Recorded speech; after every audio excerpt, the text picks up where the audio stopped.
Yo, what's going on, guys? Oh, Minute just joined. Pog, excellent timing. Actually, excellent timing. Hello, Minute. Welcome. Still getting last few things ready here. This is gonna be a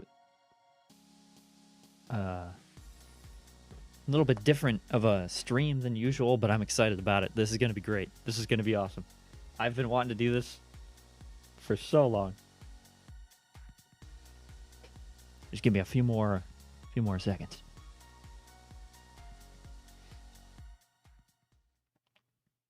Yo, was that Rap Princess? Yo, what's up? It's been a while. Well, it's been a week and a half, which is a while in Streamland. Let me start this background music.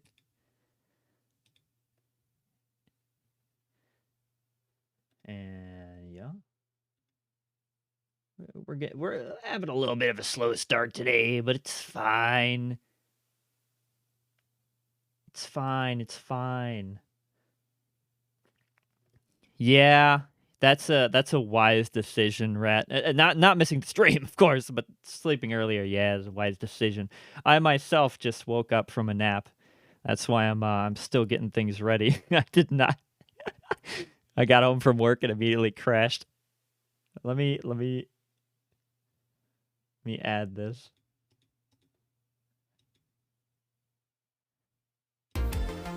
Oh shit. That was loud. All right, that's better. That's better. Welcome to the Star Wars Game Rank stream. I'm so pumped for this. You're not even ready. Those of you who are here, you're not even ready. This is copyright music, by the way. Twitch. You can tell because of how repetitive it is. Have you ever noticed that? All copyright music on YouTube is like the same beat over and over. But then again, I won't forget Lego Star Wars. However, I believe I will be putting Lego Star Wars all into one game technically, even though there are many of them. No. I did divide it out. It's 3 games, but I'm not going to go into like the compilation games that they've made, like Complete Saga Remastered 2, Revisioned. No, the Lego Star Wars games are absolutely phenomenal. There is no way I'm missing those. Yeah.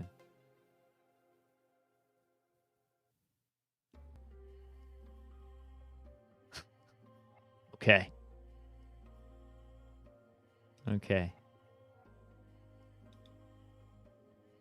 This copyright-free music is called Entering a Black Hole.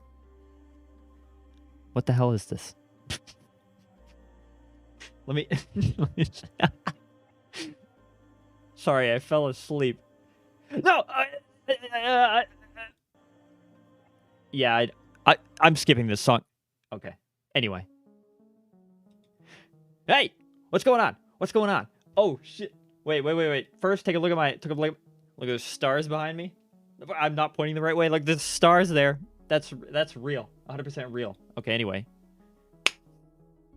Star Wars game tier list. We have from S to D. And I could have phrased that better. Okay, anyway. There's also 27. We got 27, right? 27 games. 1, 2, 3, 4, 5, 6, 7, 8, 9, 10, 11, 12, 13, 14, 15, 16, 17, 18, 19, 20, 21, 22, 23, 24, 26, 27, 28. 28! We got 28 games. Plus a little bit more. But we got 28 games, mainly, to rank today. These are all of the games I have played. I will point out. Let me just get my tab open here that I had from before. It should be in here. Let me just dox my bookmarks. Let me not do that, actually. I don't know if there's nothing weird on there, but you never know. I have to scroll all the way down. I had 28 tabs open. Let's open those up.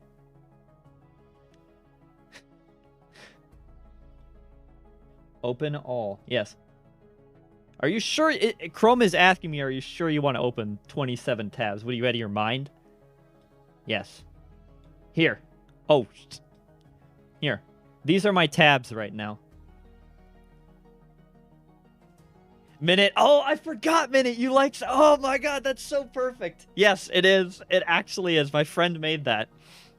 I don't think she drew it, but she copied it from like a preset. But it's, yeah, I knew you'd appreciate that, Minute. I forgot to mention that to you. Yeah, absolutely perfect. Yeah, and then that's obviously like my man Gordon, but that's neither here nor there. But the actually, let me full screen for that. Yeah, get a good look at Sakamoto. The camera will autofocus. There he is. There he is. I love it. I absolutely love it. I love that show, and it fits my brands to have a Sakamoto painting. Anyway, so here we go. All these tabs, these are all the games. These are all the Star Wars games I have played at one time or another. I have played every single one of these games at one time or another, with the exception of this one, but that's because that one never came out and never will. But we'll get to that. We'll get to that. Now, the main thing is that... Let me see if I have it here. Let me cycle through these tabs and try to see if I can find it. I had a picture somewhere. No, I don't. I don't have it. Star Wars games. If I were to... Now, I know the stream is called Ranking Every Star Wars Game Ever. But that's not actually what this stream is. Sorry! I clickbaited you. You got absolutely fooled. Because if I were to rank every Star Wars game ever, it would be an impossible task. Where is the image? Somewhere there was an image of every Star Wars game that has been released. Deceitful stream. Here, this is every... This music sucks. Okay, this is every Star Wars game ever. How would I... If you expect me to legitimately go through and rank every single one of these games, I'm sorry, but we would be here longer than a 3-hour stream, and I cannot do that. Also, I haven't played all of these games. Like, I've only played some of them. So clearly that just wouldn't be something that I could do logistically, and I couldn't honestly rank all of them. I would be... For a lot of them, I would just be saying... Well, for the majority of them, really, I would just be saying... I haven't played that one. Put it in the NA category. And you don't want to watch that. I mean, that's just fluff at that point. There's no reason to do that. So, I took out all the games that I haven't played. We narrowed it down to a mere 28 games.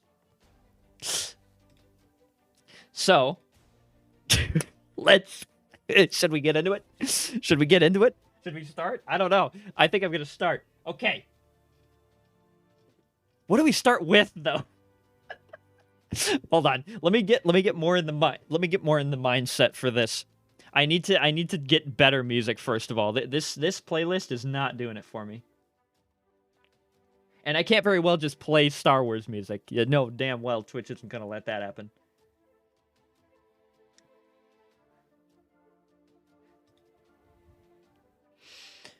Oh man. Okay. What if we Oh, this is an 8-minute one. Wait! It's an 8-minute one, and it's the same picture I have for my background in the green screen. It's literally that image. Why do I keep pointing the wrong way? It's literally that image. Is it gonna suck? It's probably gonna suck. It sucks. It's just slight noises. It's barely even music. Okay, fine. Let's go to what I hate, okay? We're gonna go to this site, Pretzel Rocks. It's good for background music, but I hate that it spams chat with every single song that's playing. But there's probably a sci-fi channel. I would be surprised if there wasn't. Vintage sci-fi drama songs? Vintage sci-fi. I think I like the sound of that.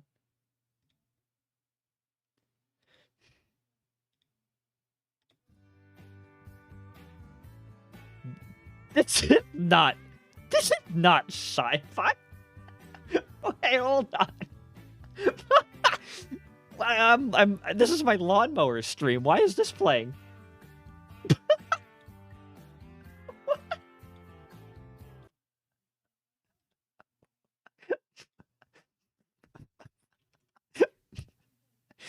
Okay, wait. Fuck it. We'll just play our classic lo-fi. Oh my god. We'll just play our lo-fi, okay?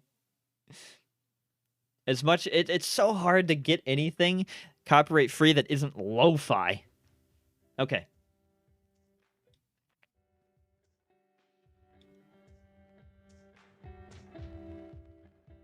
Is that a good volume for the music? I think that's great. All right. Let's start this. Let's start this with really one of the only ones we can start it with, I suppose. Dark Forces. Dark Forces was one of the earliest. Overthrow the Republic, too.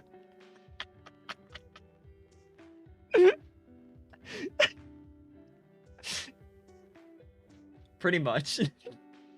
This... Okay. I'm trying. Let me get to the tab. Let me get to the tab. Okay, I gotta scroll through a million tabs. Oh, you know what? Actually, maybe we should start earlier than Dark Forces. I think Dark Forces was one of the earliest, though. Yeah, okay. Well, actually, one of the earliest is not on here because I never played it. One of the earliest Star Wars games is that... No, you're good, Minute. You're totally good. One of the earliest Star Wars games is called X-Wing. And this is not on this list. X-Wing is not on this list. I do have X-Wing versus TIE Fighter on this list, but that's a later game. There was a whole series of X-Wing games. They were super big and they were pre-internet. So LAN parties. Think LAN parties. Think people playing X-Wing dogfights with each other in X-Wings.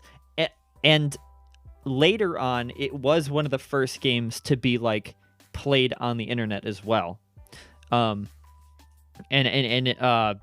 had a friend in college who was an adult, and he was talking about how his childhood was playing X-Wing. I just can't. I've never heard of many people saying that, but I imagine if it was his childhood, it was probably a few other Star Wars fans' kids' childhoods as well, which is really cool. It was before all of our times, though. But X-Wing was a game where you eventually ended up using a joystick instead of keyboard because joystick was just better. So I guess I've talked about it enough. We may as well start with X-Wing versus TIE Fighter. 1997 game. Still pretty old, but a lot newer than the first ones were, I could tell you that. Now, the thing with X-Wing versus TIE Fighter is that it is really hard to play without a joystick. Like, using your mouse to aim the fighter is almost impossible, as well as every key on the keyboard. Okay, look at your keyboard right now. Look at your keyboard right now and imagine that every single key on that keyboard, including the numpad, including the insert home, page up, page down keys, everything on your keyboard has a designated function for this specific game. Because that's what X-Wing was like. I literally went through every key on my keyboard, pressing it just to see what it did. Some would adjust shields, some would put 20% boost to your engines, some would reverse thrusters, some would put more weapons power into your, like, everything you could possibly imagine, it did. And the thing about it was a super fun game for being such an old game, but because it had so many keys, I literally my only memory from X-Wing versus TIE Fighter, which I had on disc, of course, because games were discs, is my friend and I co-op to the game. but we were only playing one game. We were co-op, like in person, he was handling the joystick and I was pressing the keys because there were that many controls that you could basically have a co-pilot in real life for the game. And you still would be overwhelmed by how many options there were. So, insanely complex flight simulator. Insanely complex. Especially for, its time.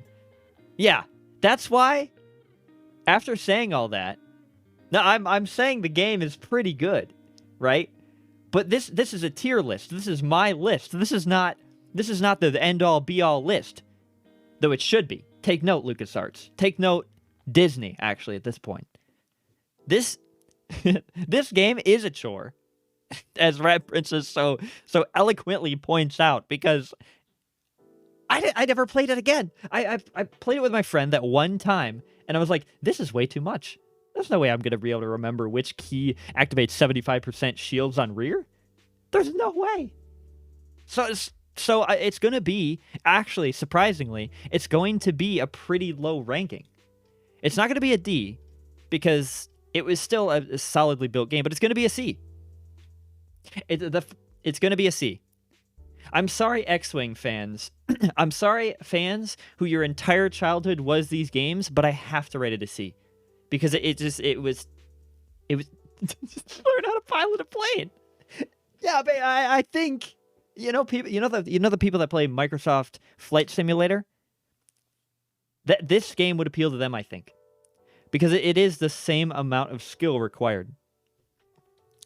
Now there is a game that recently came out, Star Wars Squadrons, made by EA.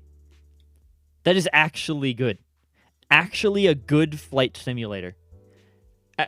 For casual fans, I would say. It's not like there's not like a million things you have to think about. You can still change your shield. I took away the green screen because that was distracting. I forgot about that. I took away the blackness behind me. Anyway, so Star Wars Squadrons is a more accessible version of what X-Wing was. Also, it's obviously new, so graphics pretty good. I think it was a 2020 game. And it's also not a full-price game, which is fair because it does not have enough content to be a full-price game.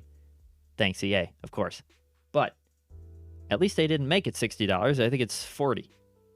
It might be $30 now. But anyway, it's a good game. It was actually a fun game. I played the single player. I didn't play the multiplayer, which is admittedly probably the strong point of the game.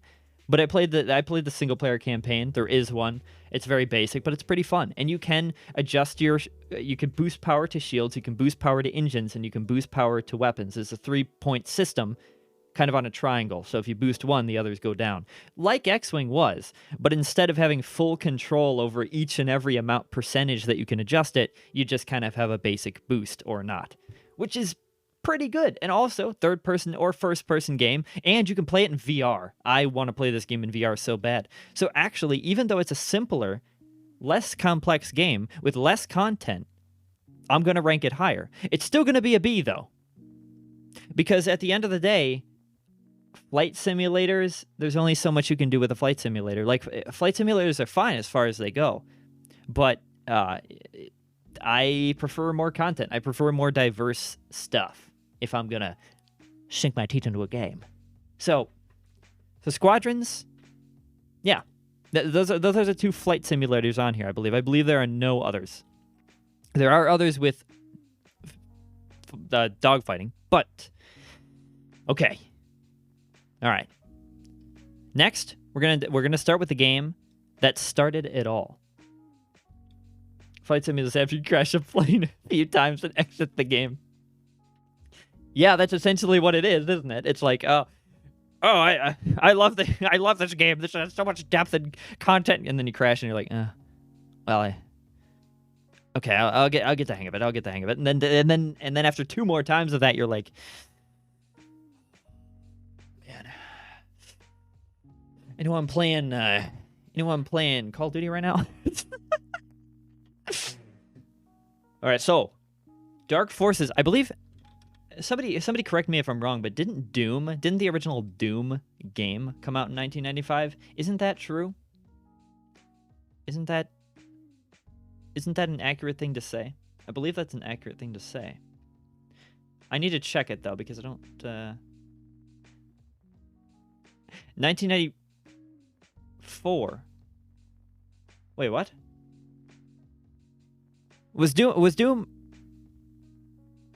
1993? Holy sh... Okay, Doom wins. Doom wins. Not surprising. I imagine Doom would be the first. What game was I? I think I was thinking of System Shock. The original System Shock. That was also pretty early on in the games, in the shooter genre. That was 1994. What? I was born in 1995. Maybe that's what I was thinking of. I don't know what I'm talking. Marathon? Has anybody ever heard of Marathon, by the way? Do people still talk about that game? 1994. All these games were pre the game that I'm going to talk about. Okay, for those who don't know, by the way, I'm kind of a fan of like early first-person shooters. So I've played Marathon. Marathon is basically Halo. It was made by Bungie, so it was made by the makers of Halo before Halo was a thing. It was released exclusively for Apple because at that time Apple was the computer.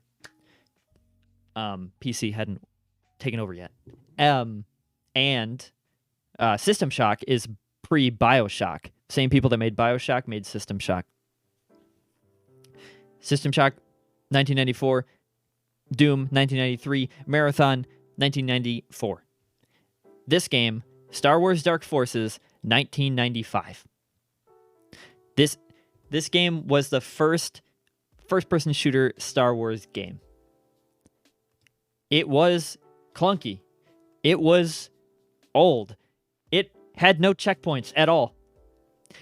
If you progressed a level, you couldn't, lose that progress. But if you died at any point during the potentially hour-long, 2-hour-long levels, you start over.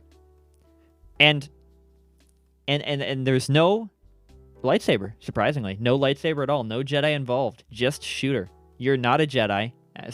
Surprisingly, for one of the first Star Wars games, you're just a guy. Just a mercenary named Kyle Katarn, and you shoot things. You also... That was the string... For anyone who saw Mandalorian and saw the Dark Troopers at the end of Season 2, that's Dark Forces. Dark Forces made the Dark Troopers. They were created for that game, and I was so happy when Mandalorian brought them back. That was such a good reference. But the Dark Troopers basically are these robotic stormtroopers, pretty much. I think it's probably so kids of the time could feel better about shooting robots instead of people, although you did shoot stormtroopers earlier in the game, so maybe not. Also, in this game, you kill Boba Fett. This game was made without thinking about canon repercussions, because you just straight up kill Boba Fett in one level. He's a boss and you fight him and you kill him. It doesn't make any sense because the game doesn't reference the fact that he's he would have to be alive for the rest of the movies to take place. It doesn't make any sense. But they kill him.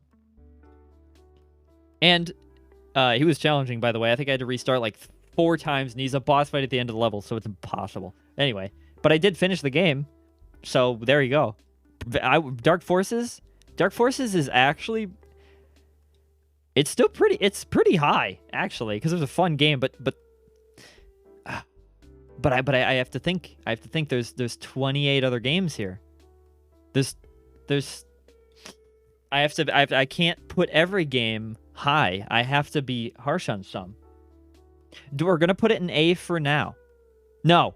We're gonna put it in B for now. We're gonna put it. What do you think? I mean, here's my thinking on this. It's a good game, but it's nothing compared to the games that followed after. But it started the game. It's like ranking. It's like how people rank Doom highly because it started the genre, but the actual Doom game itself kind of boring as hell. No pun intended. Dark. I'm good. It's B. It's B. It's B for now. Subject to change in 20 minutes. But it's B for now. Great game, B. Next, we have Dark Forces 2. Dark Forces 2, which is also called Jedi Knight. This game was where it started. It was called Dark Forces 2 because you were still Kyle Katarn. You were the same character, but this game was about him finding out that he was a Jedi, and he got his lightsaber from his dad, and you could have lightsaber combat in the game. So you were a third person when you had a lightsaber, and you could shoot your guns in first person because it was both. It was both games. It starts off just like Dark Forces. What year was this game released? I wonder, because Dark Forces followed by Jedi Knight. Jedi Knight was 1997. Yes, 1997. So the same year as X-Wing versus TIE Fighter, incidentally. This Dark Forces 2 was they quickly dropped. By the way, the entire series is called the Jedi Knight series. It's a couple of games, but they dropped the Dark Forces title after the second game. They named it Dark Forces 2 just so people would know, oh, this is in the same series, yeah. But quickly, Jedi Knight became more recognizable than Dark Forces, which is understandable. But you could have a lightsaber in this game, and you could shoot as well. But once you got the lightsaber, it was like, why do I want to shoot things? I have a freaking lightsaber, dude. I'll just kill them. Now, it's a very old game, and it looks old. It plays old. The lightsaber combat. Okay, so basically the overarching plot of this game is there's a bunch of Sith that apparently killed your dad or something, and you have to like fight all the Sith. And there's like 5 of them, 5 or 7 Sith. And so there's a bunch of boss fights interspersed throughout the game as you progress. The boss fights are meant to be so cool, but they're so lame. You literally, I remember there was one where you fought you fought Sith twins, and so you were fighting 2 enemies at once. But the problem is the way they made the lightsaber is it basically insta kills if it hits. There's not like a damage number, I don't think. You just kind of hit and they die. So as long as you hit them once, they're dead. So I remember these 2 Sith twins rushed me in like as if they were in a hallway, as if they had to come at me one-on-one, even though it was an open playing field. It was a complete open field. But the one rushed me. I sliced him down immediately. I mean, it is lore accurate. Yeah, it's more lore accurate than a lot of Disney movies have made the lightsaber as of late. Looking at you, Obi-Wan. You freaking bounced off the Stormtrooper armor. What are you doing? But no. So basically what happened, and also this was in the era of games where you quick saved, right? Everybody remembers that era. It wasn't auto-saving. You would quick save after every thing you did. So basically, first Sith twin comes at me. I slice him immediately. He dies. I quick save. Next one comes at me. I die. He got me first. Reload the save. He comes at me. I kill him.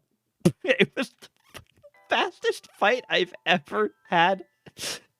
And I may not have even died. I may have added that part. That's how I'm remembering it, though. But I may not have even died. I may have never died in a video game before. And you can quote me on that.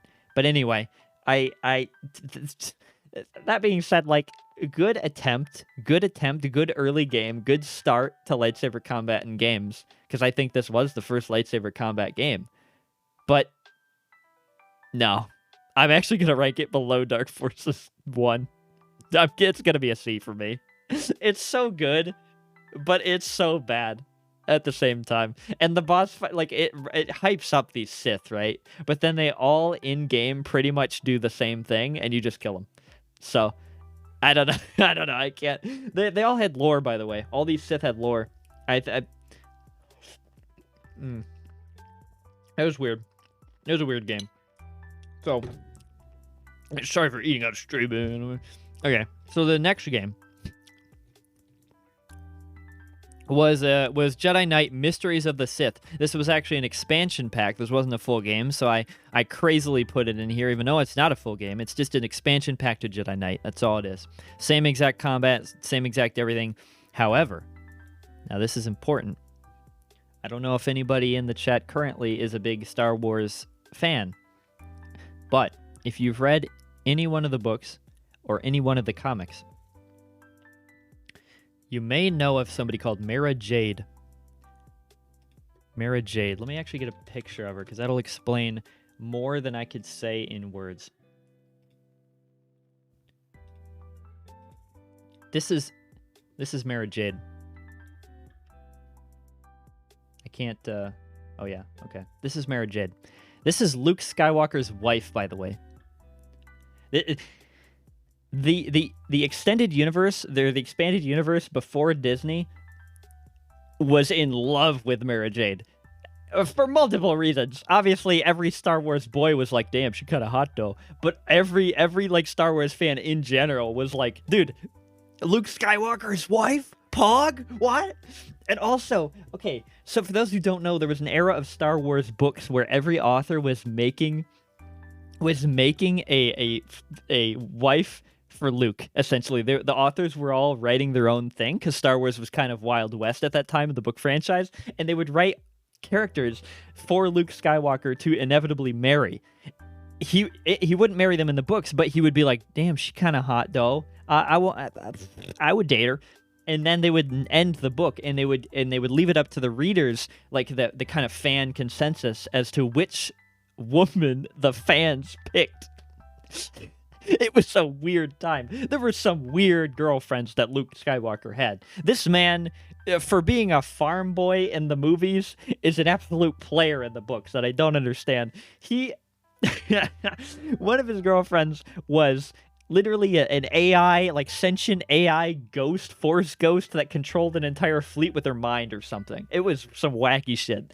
So anyway, unshowered fans.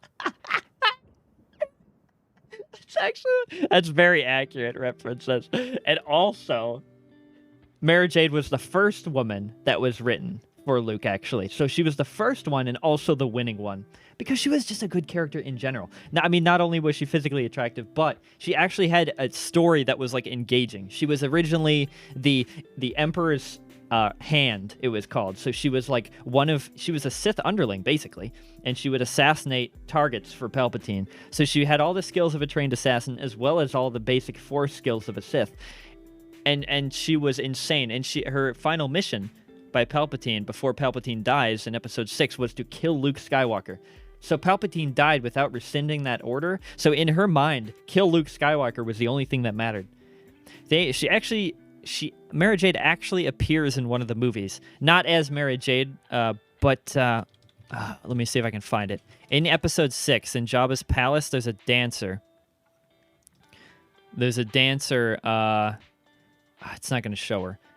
Well, just take my word for the fact that in Episode 6, they did make there was a dancer in Jabba's palace, not character named or anything. There was no reason for it. It wasn't lore. But the author, after the fact, retconned it and said that was Mara Jade in disguise trying to kill Luke Skywalker, but she didn't get to because he got away too quick, basically. Or no, it was that Jabba didn't give her permission to be on the sail barge. She was trying to kill him there, and then he didn't give her. Yeah.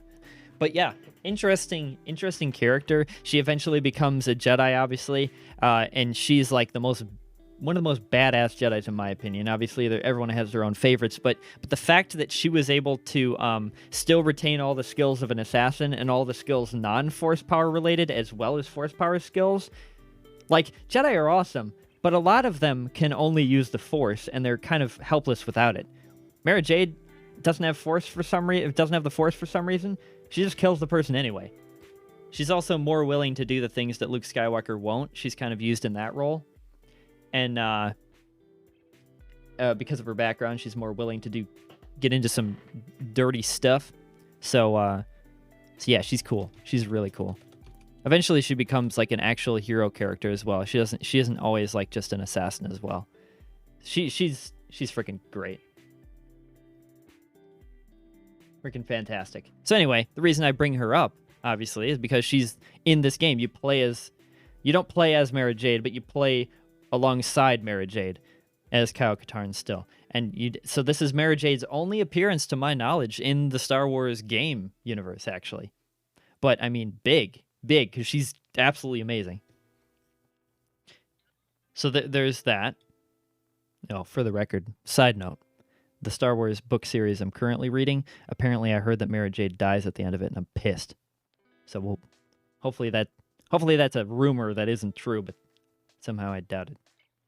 Anyway. So, okay. Let's take a break from the Jedi Knight series for the moment and move to a different one. Shadows of the Empire. Shadows of the Empire is a game that I don't... what's weird about this game, I was reading Star Wars books? What? Wait, what do you mean? What does that... What does that mean? Did I spoil... This is no spoilers. I just said a rumor that I simply heard. It may or may not be factual. Anyway, Shadows of the Empire was Star Wars' first attempt at... And what's weird about this game is I barely even remember playing it, so I may not have actually played the entire thing, to be honest. I've never read Star Wars in my life, bro. Shadows of the Empire is a multimedia project, yes. So this came with it was Star Wars' first attempt to like kind of please all the fans at once, in a way, by releasing a game, a book, a comic. What else did they have? Soundtrack, trading cards, role-playing games, posters, model kits, toys. Okay, they released a lot more at the same time than I thought. A junior novelization as well. Interesting. So, Shadows of the Empire was like bundled with a bunch of other stuff. It was also released to connect episode 4 and 5. No, I was wrong about that. Episode 5 and 6. So it's basically about them trying to track down where Han Solo is in Carbonite, basically. So, like, Shadows of the Empire introduces a character called Dash Rendar. He never appears again because who cares, to be honest. But he was a smuggler guy and did some cool stuff. He's pretty neat. He was in the book. The book was actually good. I read the book and that was actually good. Although there was kind of a creepy character that was literally like introduced that could release pheromones or whatever, so he could like manipulate your emotions, and he was just used for some kind of like rapey scenes. So I don't know what the fuck that was about. But anyway, I mean, nothing actually happened. It's Star Wars, right? But yeah, he was a character, and Darth Vader ends up killing him in the end, I guess. I don't know. Anyway, Shadows of the Empire, definitely a D for me, to be honest. I'd fucking die. I'm sorry, dude. The book was good, but the game itself was utter trash, in my opinion. It was so lazy. I mean, I guess maybe if I'd played it at the time, I would have been like, oh, damn, dude, this is sick. But I'm pretty sure gameplay-wise, it was... No. Also, like, early game, 1996. I have to cut him some slack, but I won't. Anyway, next game. PlayStation 2. Oh, Black Widow movie. Oh, okay. The thing about the Black Widow movie is I didn't expect to like it at all, right? Because it's like going back in time or whatever. Like, it wasn't continuing the plot line. But I actually really liked the Black Widow movie. I thought it was one of the and I may be in the minority here, I don't know, but I thought the Black Widow movie was probably one of the best movies Marvel's ever made. Not because I necessarily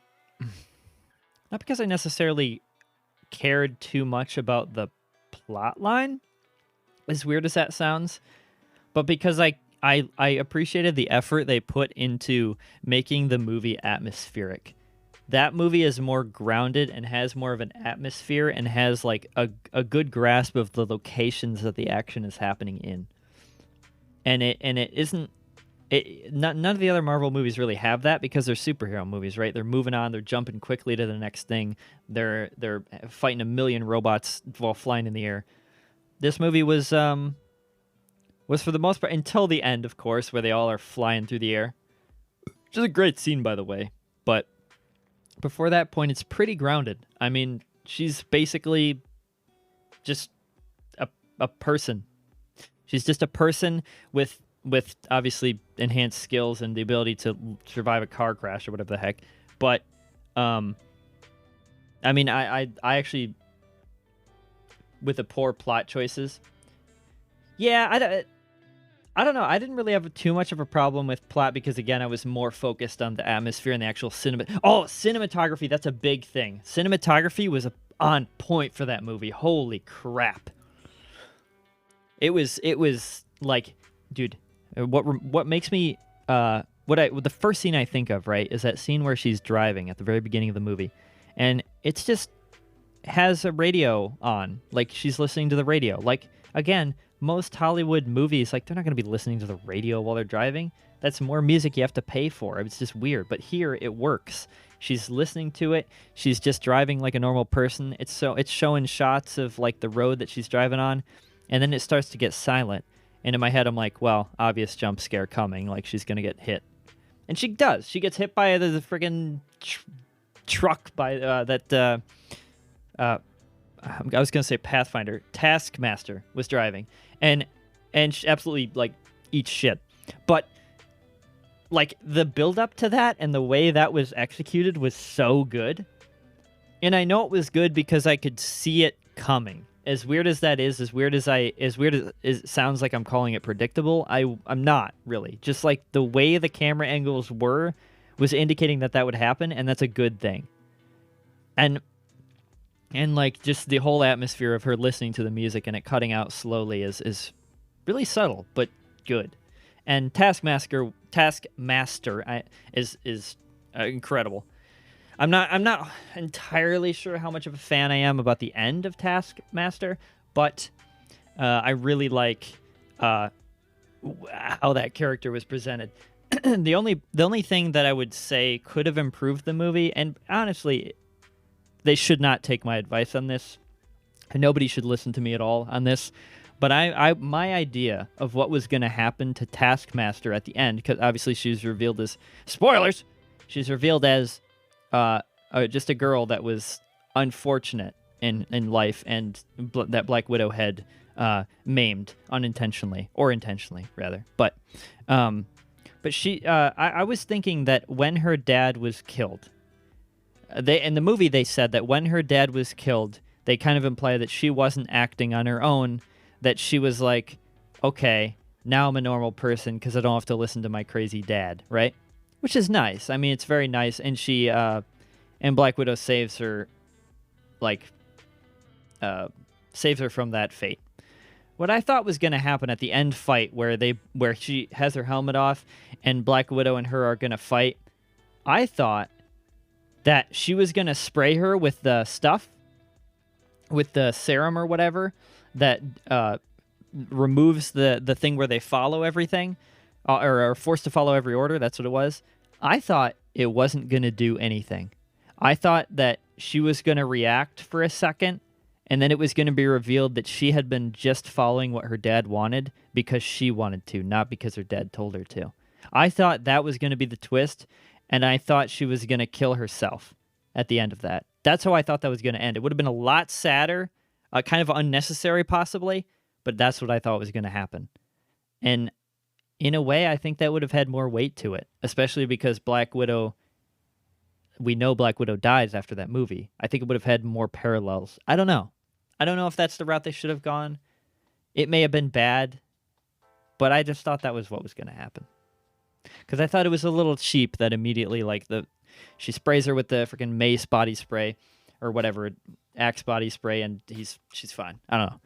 A little lazy to me, but all the same, amazing movie.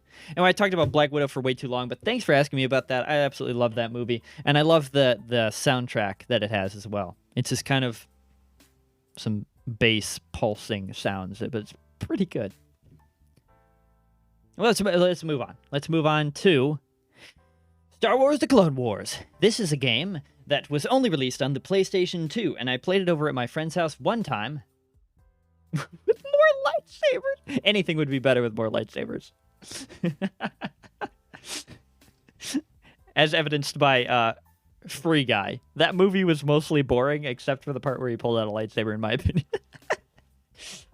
But, okay, so the Clone Wars was a weird game. It is a weird, weird game. Basically, it was like you were fighting across the arenas of war in the Clone Wars, right? Like, as the title would indicate. And you were basically just like a foot soldier, sometimes a Jedi other times. So it was mostly a vehicle game. You levels were linear. You would play as like a tank, you would play as a walker, you'd play as a gunship, standard stuff. You would sometimes play as a Jedi. So I think you played as Mace Windu, Obi-Wan, or Anakin at various points. The thing, and there was some plot line where Count Dooku had like a bunch of Sith apprentices in this game or something, which he never had, but whatever. And so you fought them and whatever. It was an entertaining game for what it was. And I finished it in one day, like one afternoon at a friend's house. So that's the length of game we're looking at here. It's not a challenging game by any means. It's not a long game by any means. But it's fun for what it is. Now, the weird part about it, the reason I call it a weird game, is because everything is vehicle-based, and then there's just specific levels where you're given a Jedi to play as. When you're playing the Jedi, you feel like you're still in a vehicle. If that makes any sense. Like, the controls are tanky, the character moves like a vehicle would, like measured pace, blocky, kind of turning at 90-degree angles. It's weird.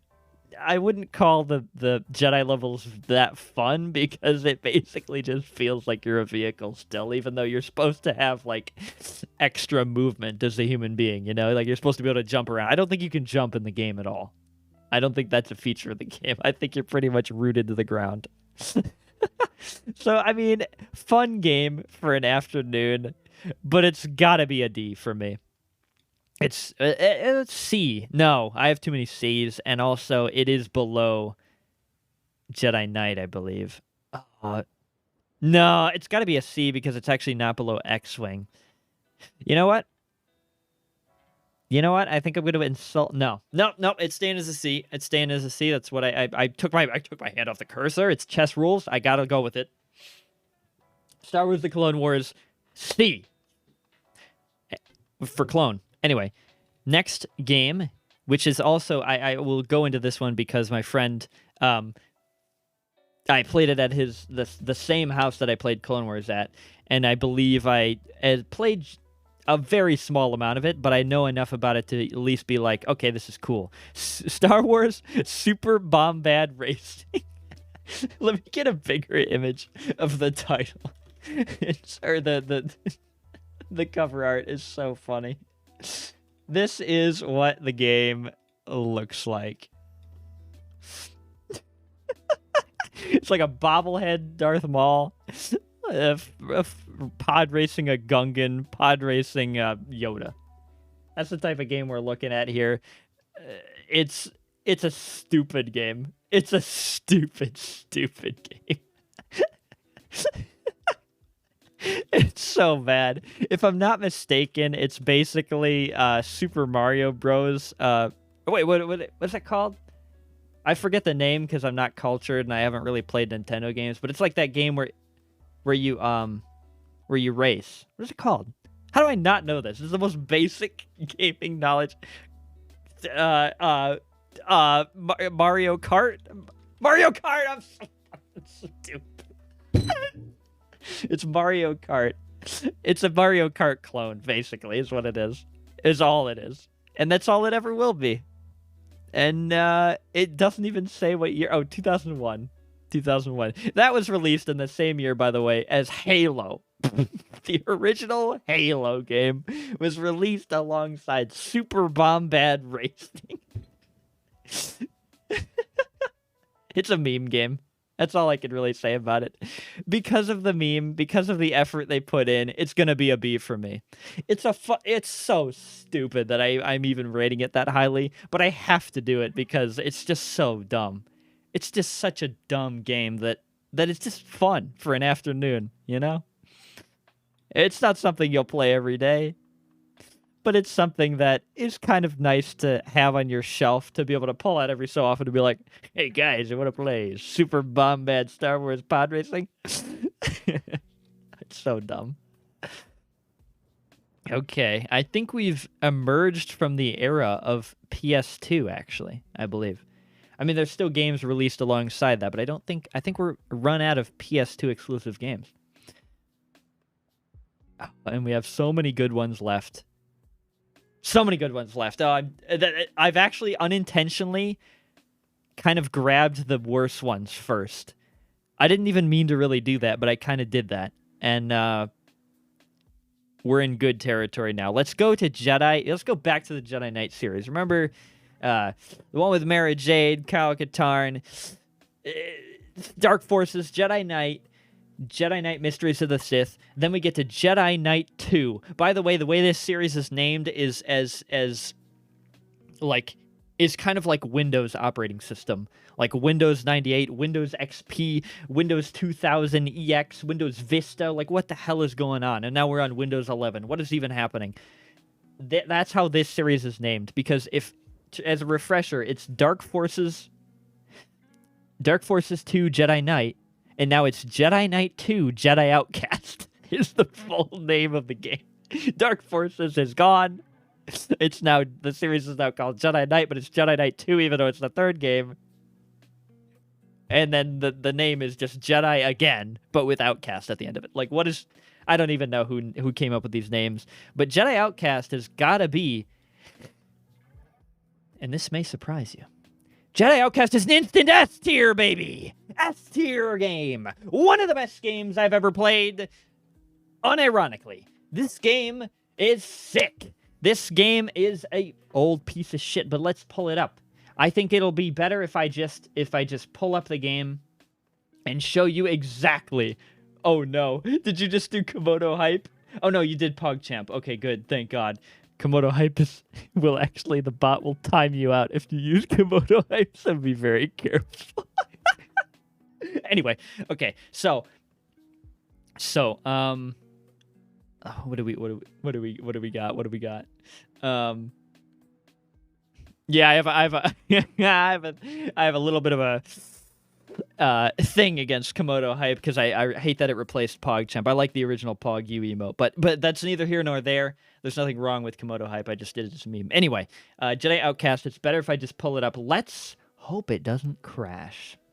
Right? That's not Jedi Outcast. This is okay. Stop the music. Turn down volume because it's super loud. And let's turn on this Jedi Knight capture. Oh, yes. Okay. How am I still being captured? This is a flawless transition, by the way. There's no way anybody could do this better. I would challenge... Okay, here we go! Jedi Outcast. Let's turn down the volume because it's still fucking loud as hell. Okay. This is Jedi Knight, Jedi Outcast. This game is old. This is the first level. I skipped the first cutscene because you don't need to see cutscenes. This is the first level of the game. I'm charging up my pistol. He's dead. Next one is coming. I have a stun baton. I'm gonna rush him. He's dead. The game can be played on a higher difficulty, but why would you do that? I immediately have a Stormtrooper's weapon. I can auto-fire it. I'm going to turn this next corner. This, by the way, is my companion. If she dies, I lose the game. That is what loses this game points, in my opinion. I do not like companions that can die and end the game. But regardless, all right, let's go. Let's go. I'm not gonna play very much of this game, but I just want to show you how much I've played this game. If this game was released in an era where Steam counter tracked how many hours you'd played of a game, I would be in trouble because I think I played well over like 300, 400 hours of this game. I knew that guy was there. Now there's going to be two guys here. There's going to be one on the top, and I have to shoot the explosives to hopefully kill the guy that's hiding behind them. Did it kill him? No, it didn't. He backed away. She is going to die. She is going to die. My companion is going to die. Please die. Okay. I can also grab a turret here, and I also have to do that for the objective. No, they're not, Jan. Let me see if I can. Let me see if I can find a way to get the door open. I need to get them powered up, and then there's a guy more come out, and then they're ambushed, and then you shoot them. Also, ammo is definitely a concern that I'm not paying attention to right now. I might run out. Oh, look. Where they came from. Is that the power? Is that shields? Is that a trash can that gives you shields? Yes, it is. Is this an Imperial officer? Yes, he has a key. All these guys have a key. You use it to get up this elevator. It goes really fast. The power thing is going to be over here. It's locked. What? Wait, it's locked? Wait, why is it locked? Wait. It shouldn't be locked. Stop the stream. Stop the stream. Okay, anyway. Fun game.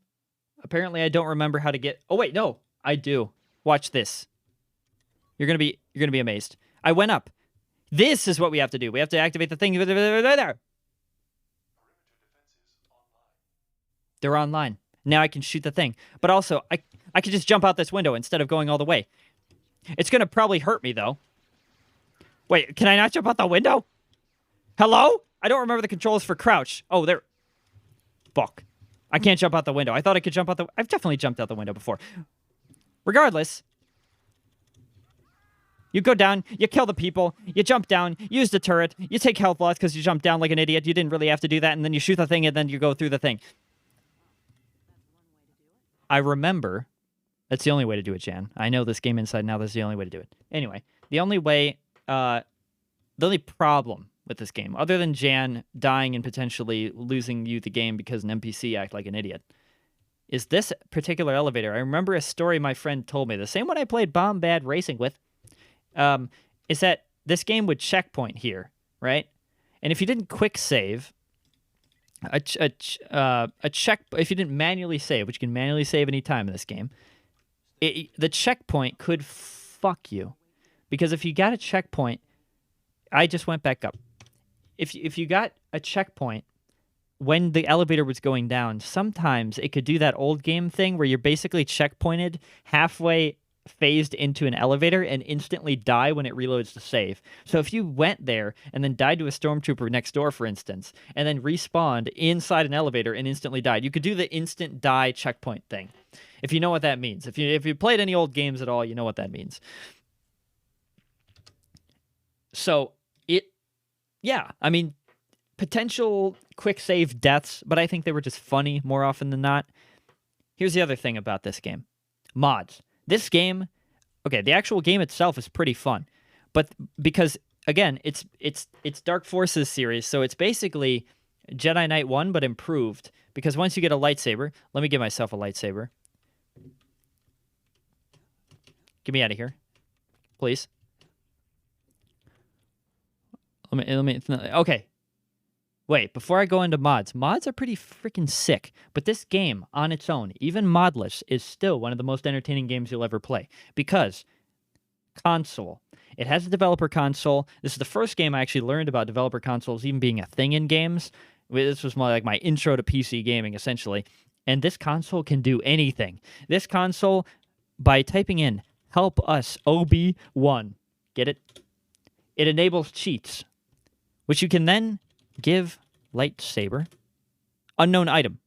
What is it called? It might be called give weapon _ lightsaber. Unknown item. What is it called? Lightsaber Jedi Knight 2. But what I'm getting to is basically any of the console commands can do basically anything you can imagine, even things that aren't actually in the game. It can give you, because for some reason, what is it called? Damn, I don't remember what it's called. Cheat code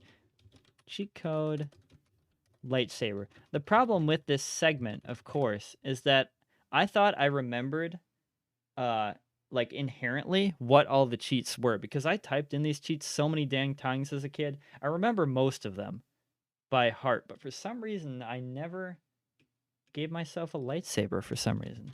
Which seems like a little bit of a oversight. Oh wait, was it give all? That's what I did. Give all. I don't know what lightsaber is because I always just gave all. Why would you do anything less? So here we go. This is a sniper. A sniper. A Wookiee bowcaster. An Imperial heavy repeater. Electromagnetic pulse gun. Flechette gun. Missile launcher. Thermal detonator. I'm gonna die. Trip mines. Detonation packs. Stun baton. Lightsaber. There we go. Lightsaber automatically puts you to third person, but you can play in first person if you want. Through a simple toggle. You don't even have to go into the menu. You can change lightsaber styles. There's fast, medium, slow. Apparently now I only have fast unlocked. Let's do another cheat. Set force all 3. Each force power gets ranked up to rank 3 throughout the entire game, so I just set them all to 3 just now. You have force push, force pull, mind trick, grip, which is choke, lightning, heal, speed. Speed is amazing. You go faster. Everything else goes slower. Simple. Do I have all my lightsaber? Yep, I have all of them. So there's medium style, fast style, strong style. Strong style is the best because there's a big move where you overhand while backing up and you slice down. And it insta-kills people. It's fucking amazing. Basically, what I would do when encountering enemies... Hold on. Let me spawn one in real quick. Yes, you can do that. Let me type in no target first, so none of the enemies target me right now. And let's NPC spawn Reborn. That's the Sith in the game, essentially. Now, let me turn no target off, and let me fight him.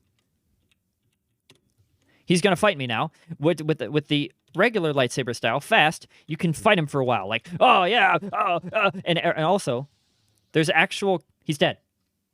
Basic Reborn are pretty easy, is why. There's more enhanced thing. Let me try spawning a Shadow Trooper? Is that what they're called? Oh, wait, I didn't type spawn. NPC spawn... Shadow Trooper. There he is! These are the harder versions of the Sith. They can cloak. They have more health. They're better AI, actually. They can throw their lightsabers like that. He dropped it. He had to force pull it back. You can do that in-game, by the way. He's going to kill me, probably. Oh! Nope. Nope. It looks like the game's set on an easier difficulty. I might be able to pull this out. By the way, whichever direction I'm pressing on the keyboard does a different lightsaber move. Also, jumping can change what happens. So the lightsaber combat's actually pretty advanced for what it is, though it ends up basically being mashing keys. I imagine it might be a little easier with a controller, but I never played with that. You can jump on someone, knock him down like I just did. I've hit him a few times, but he has hit me a few times. I just threw my lightsaber with right click. Forgot I could do that until just now. It was muscle memory. I just got hurt bad. I slashed his lightsaber away. Let's force push him. He blocked it with force push as well. You can do that. Hit him again. Hit him again. Force pull him. Got him. That is using force powers to your advantage, ladies and gentlemen. I have 2 health. Let's do that again. HP full. Set HP full. Nope. I don't remember the command. We're just going to go with 2 health. No, we can't do that. That's literally impossible. Let's save. In case I do something crazy. What's the command? Give HP full Jedi Outcast. I'm going to try it again with the strong lightsaber style to give you an indication of how much just overall better meta the strong lightsaber style is. Undying. Oh, I could set myself to Undying, which gives you 999 health, but I'm not going to do that. Give health. There we go. And then give armor. Okay, so now we're at full again. Let's spawn in a Shadow Trooper again. But this time, let's use the strong lightsaber style. He attacked me right away. That's not fair. Okay, we're on strong now. I'm just going to use... He started to force choke me. You can force push to get out of it. Okay, so let's do the backup attack. He's being sussy right now. Holy crap, dude. He is spamming those force attacks. Okay, back up while slicing down. Back up while you have to be accurate. It's a game of like, will he charge fast enough, you know? Because sometimes I'm just trying to catch him in this as he pursues me, essentially. He's probably going to kill me. Am I actually going to lose with the lightsaber style that I'm proclaiming is better? Surely not. Got him! That's how we do it. See what I'm telling you? Strong lightsaber style is so good. You literally just back up. There's none of this jumping around, which is admittedly less fun. I think I would rather use other lightsaber styles. They're more fun, technically. But strong lightsaber style, you just back up, wait for him to rush, and then you slam him. It takes like 2 strikes because it does so much damage to instantly kill anybody. So yeah, I mean that's the basics mechanics of the game. Let me show you more cheats. Remember how I said every force power only go... Wait, actually, let me spawn a... Let me put on no target. Let me spawn a Shadow Trooper again. Let's do that. So, right, there's a Shadow Trooper there. So what do we want to do, right? We can Mind Trick, which doesn't work on the Shadow Troopers, I don't believe. I don't believe it does, because they have the highest force resistance in the game. But normal enemies, you would do that, and they would be at Mind Trick level 3. They become your ally, and they fight with you for a brief time before remembering, like, oh crap, I'm evil. I should be killing you. But the thing is, oh, I accidentally shot him. There is a hidden feature of the game. Every force power in the game, you never unlock this through normal gameplay, but you can set Force Alt to rank 4. Now, all of the force powers are buffed beyond what they should be normally, but it's coded into the game. And the most interesting one is Mind Trick level 4. When you use it... does he still have force resistance? Hold on. Let me just dispose of him real quick, and we will spawn a Stormtrooper. I think you still can affect Shadow Troopers. I think that's hard-coded. I heard something. I heard you. Oh, shit. Okay, that's what normally happens. I didn't successfully set Force All to 4, did I?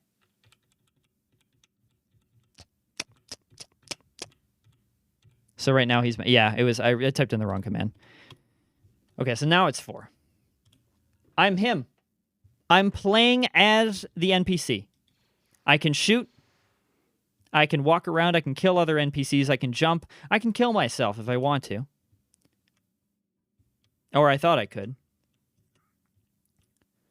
Maybe that's not something I can do? Thought it was. Oh, it is. There, he's dead. Let's do that with the Shadow Trooper just to give you an indication of a little bit higher level. I'm a Shadow Trooper now. I have a lightsaber. I can do all the moves the Shadow Trooper does with all the animations that the Shadow Trooper does it in. I can kill myself. That would be a foolish thing to do, but I can. Fuck it. I take a lot of swings. Maybe I can't kill myself. I like how everything I say is immediately contradicted by the next thing that happens. I don't think I can kill myself. I think maybe the game was like, wait, code-wise, that doesn't work. But yeah.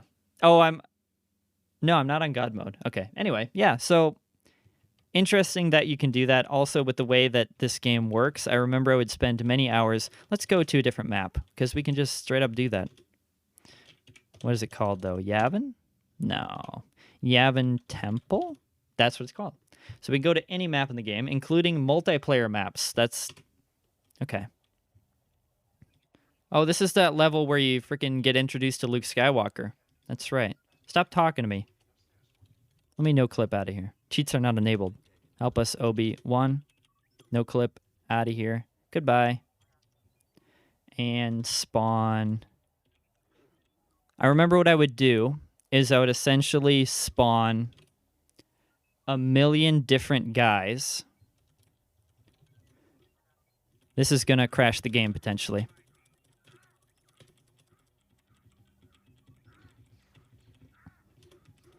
Let's just spawn a ton of guys.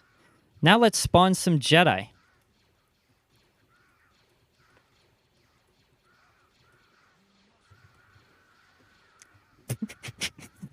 And let's watch them go at it.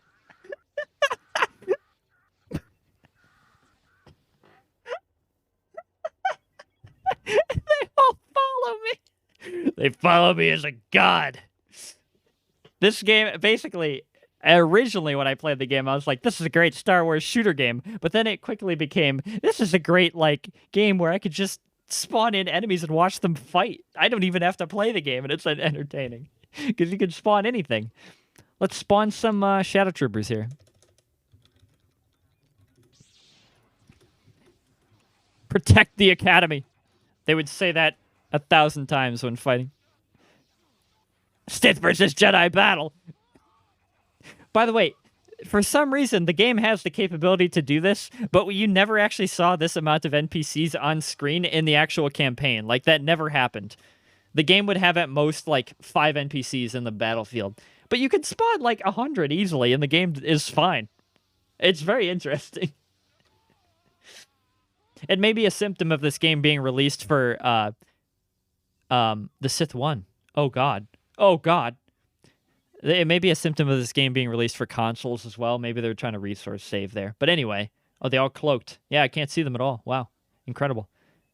Let's spawn Yoda. Let's spawn freaking Yoda. Can we do that, actually? No, we don't have Yoda. We have Luke, though. Luke Skywalker, get him. Get him. Stop choking me. I don't have force powers yet. Please. Get him, Luke.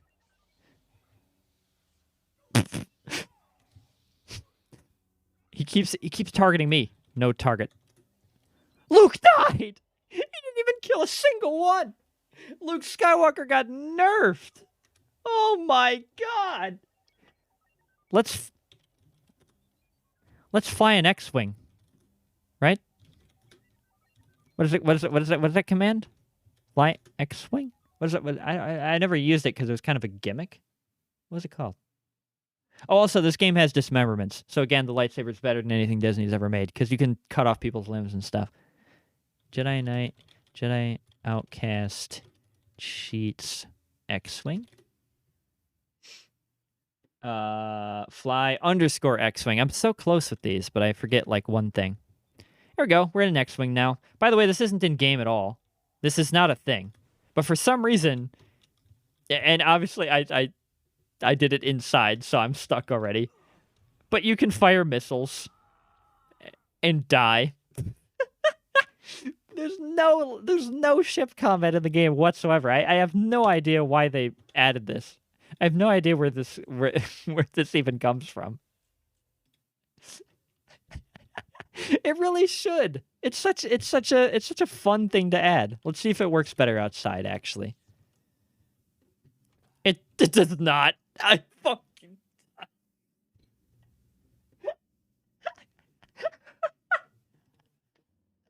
Oh my god. So, okay, what else is there to this game? There is so much. Let me see. I'm just gonna make sure I'm not forgetting any crazy cheats. The big thing is I would spawn. I would put on no target. I would no clip around. I would use a multiplayer map. I would spawn enemies everywhere, and I would basically make levels for myself. And I would be like, okay, I'm gonna fight these guys now. And I would go through the map with the things that I had created, and it's really fun, really fun. I spent way too many hours doing that. Give weapon number, force heal. I don't think there's anything else I can do, although I think I can change the color of my lightsaber. I think that is a thing you can do. That's not super interesting though, but it's just cool. Oh, you know what you can do? This might not be real. I don't actually believe this. Holster your lightsaber, it says. And then the destroy. I remember this cheat code. I remember seeing it and thinking, wow, that's pretty cool. Probably not real, though. Yeah, it's not real. It's not fucking real. It says you can get a... Wait. What? Wait. Hold. It says it has to be a multiplayer map. Did I never do this? Is this actually a part of the game? I'm actually so... I'm derailing the stream a little bit because I just discovered something that I don't think I've ever done. This would be insane. This would be map Masashi Temple? Is that what it's called? No. What is a multiplayer map called? I need to find out what. This would be insane if this were a thing. If there was a part of this game that I hadn't actually experienced. Map names multiplayer console. Jedi Outcast. List of all maps. Yes, here we go. Map Dual 9? What? Map MP FFA 1? No, those aren't real. Bro. How to load maps through console. We'll get there eventually. SP, where do you find dev map? Dev map FFA MP FFA 3. No, that's not it. What are the maps? If this is it. FFA Yavin. Okay. This is a multiplayer map. This can be accessed from the single player seamlessly. Insane, unheard of in games nowadays, by the way. Like, what game do you even know that you can just switch to multiplayer and single player seamlessly? That's insane. Other than, like, Destiny, I guess. Anyway. Okay, let's try this. We're in a new instance. We gotta help us Obi-Wan. The Destroyer. No, that doesn't work. No. The Destroyer. If this doesn't work after everything. I remember this, though. I remember this pissing me off so much. When the map loads.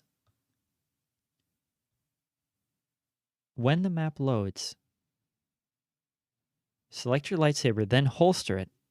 Then type The Destroyer in the console window with a slash, apparently, which I don't think makes any sense. None of the other cheat codes are in that format. Dev map Yavin. Wait, what was it? FFA Yavin. Okay. Select your lightsaber. Holster. The Destroyer. It doesn't fucking do anything, game. Game. Why are you telling me this? It does not work! Okay, that's at least... It's a little disappointing to me, but it's encouraging to know that that people online are just as stupid now as they were back then. Because I remember everybody would always say, "Oh, dude, you can..." Why aren't you playing Kinect Star Wars? Hey, that's one of the games on the list. Just you wait. Not that I have a Kinect. I don't want to give... But I might. Keep watching. Anyway, the Jedi Outcast... There were always forums where people would be like, "Oh, dude, just type in the Destroyer in console. You get a double-bladed lightsaber. You're gonna love double-bladed lightsaber. That's the best part of the game." It doesn't fucking work. Chat. The game just crashed. It's good. I was done with it anyway. They were always like, "Oh yeah, just type the Destroyer. You get a double-bladed lightsaber." Trust me, it works. And every forum says it. Every forum, every cheat code list has the Destroyer in it, but it does not work. It does not work. I don't understand why it's even a thing. Turn on the music again. Okay, so that's Jedi Outcast. I'm not quite done talking about it because there are also mods. I'm not going to show any of them. Not enough time, not enough reason to, but the mods, insane. That was back in the day when games actually had modding communities that were huge, and damn, like there are definitely well over 300 mods for that game, and they're all pretty good. I mean, some more good than others, but there was full campaigns. There was multiplayer maps, there was skins, there was model changes, there was unique music things like campaigns with their own unique made music for the game and stuff like there was so much. And they were like, oh, there's mod. I didn't even show you that. You can spawn models in that aren't even in the game. Like that the devs enemies that the devs added but didn't actually use in the game, you can spawn them in and fight them. So there's like custom Sith and custom Stormtroopers that don't actually, you would never see unless you use the cheat codes.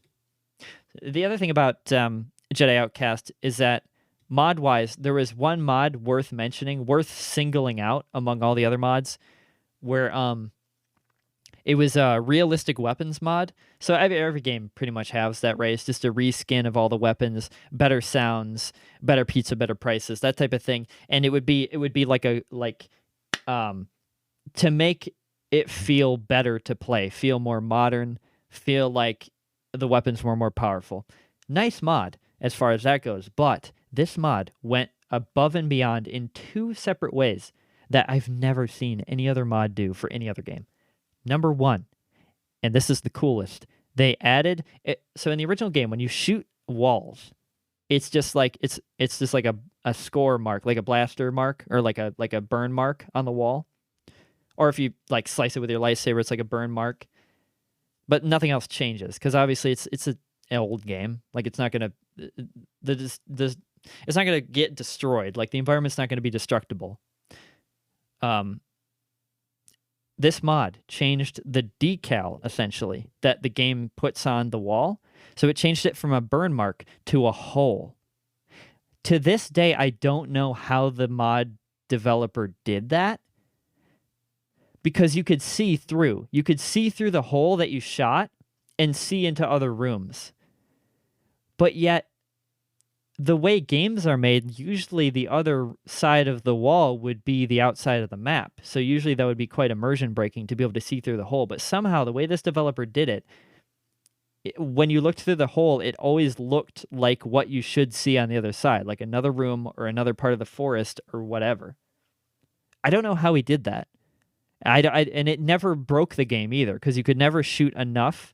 Like if you just spammed blaster shots, you would think you would make a big hole. No, it didn't really work that way.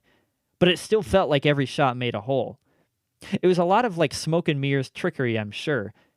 But the way it felt when you shot things and actually had holes in the walls and stuff that you could peek through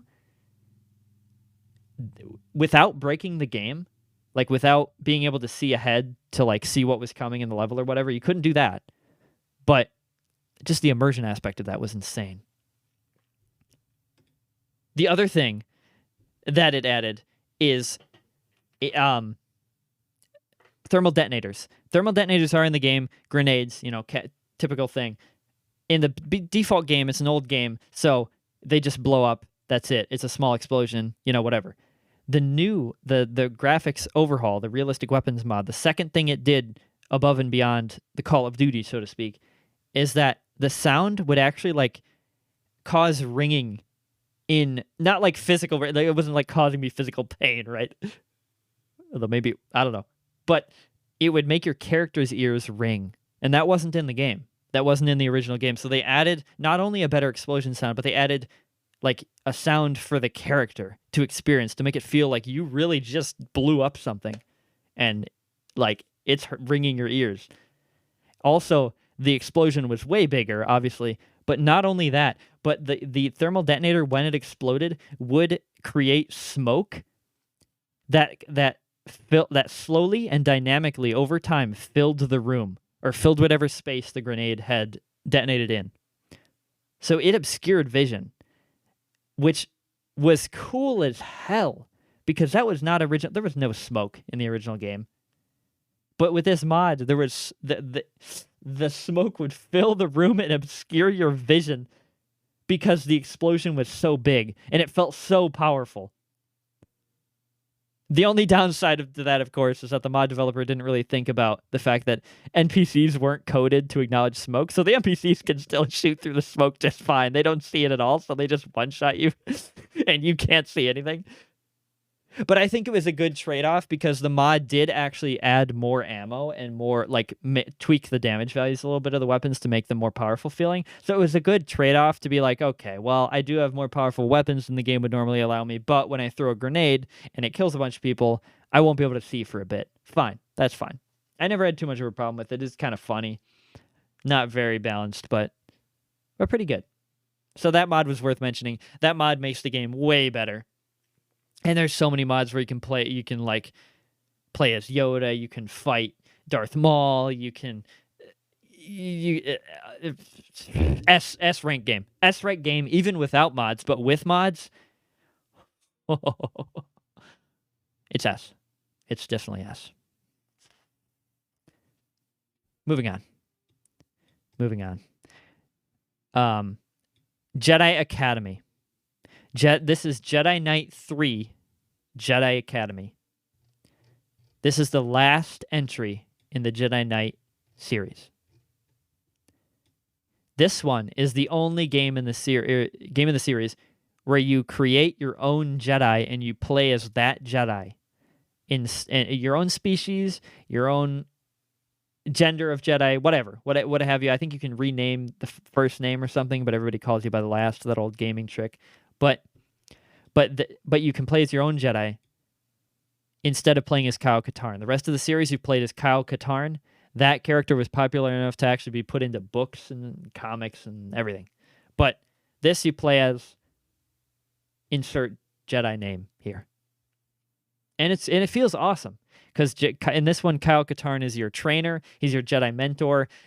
You go through basically like imagine this whole series, by the way, is taking place after the movies. So it's Luke Skywalker starting a Jedi Academy is the premise of it. And the first few games of Dark Forces are like Kyle Katarn before he met Luke, and then he does meet Luke in Jedi Outcast, and then founds this Jedi Order. Basically, it's New Jedi Order, and it's awesome. This game is a lot of fun. Jedi Academy is a lot of fun. You go to a lot of different places. It's very similar to Jedi Outcast. The only thing that knocks it down points for me, and this is not at all fair to the game at all.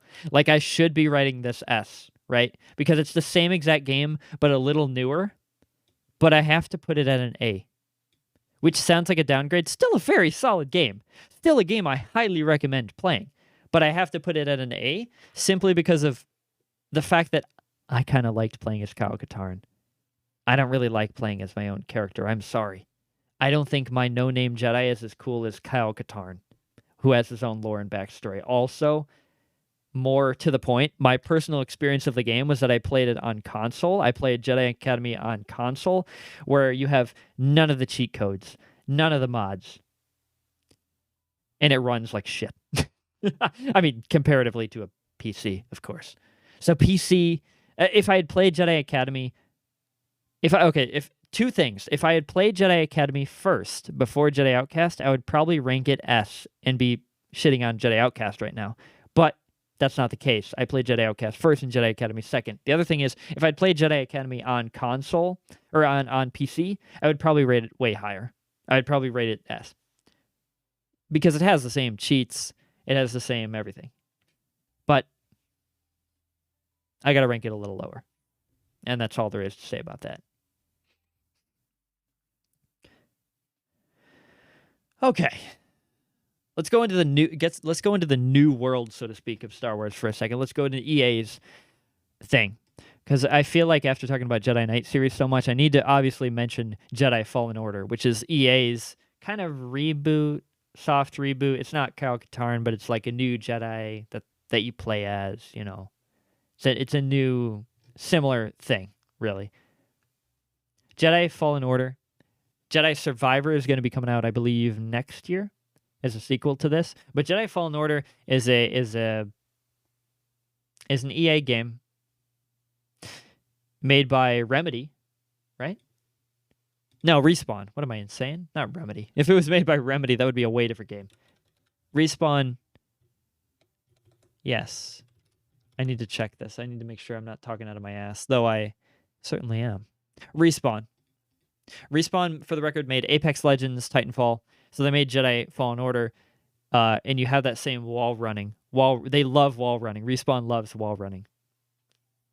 Jedi Fallen Order is similar to, I would call it like Dark Souls-ish combat. It's not like hard, but it's that same kind of like framework, mechanics-wise. Fun game. Surprisingly, for an EA game, for a new game that I usually don't prefer the new games compared to the old, but Jedi Fallen Order is a good game. I am hoping for the next game that they don't phone it in and just kind of bank on the success of the last one. I hope they actually innovate, because just playing the same game again wouldn't be very much fun, to be fair. And that's probably what they're going to do, because it's EA.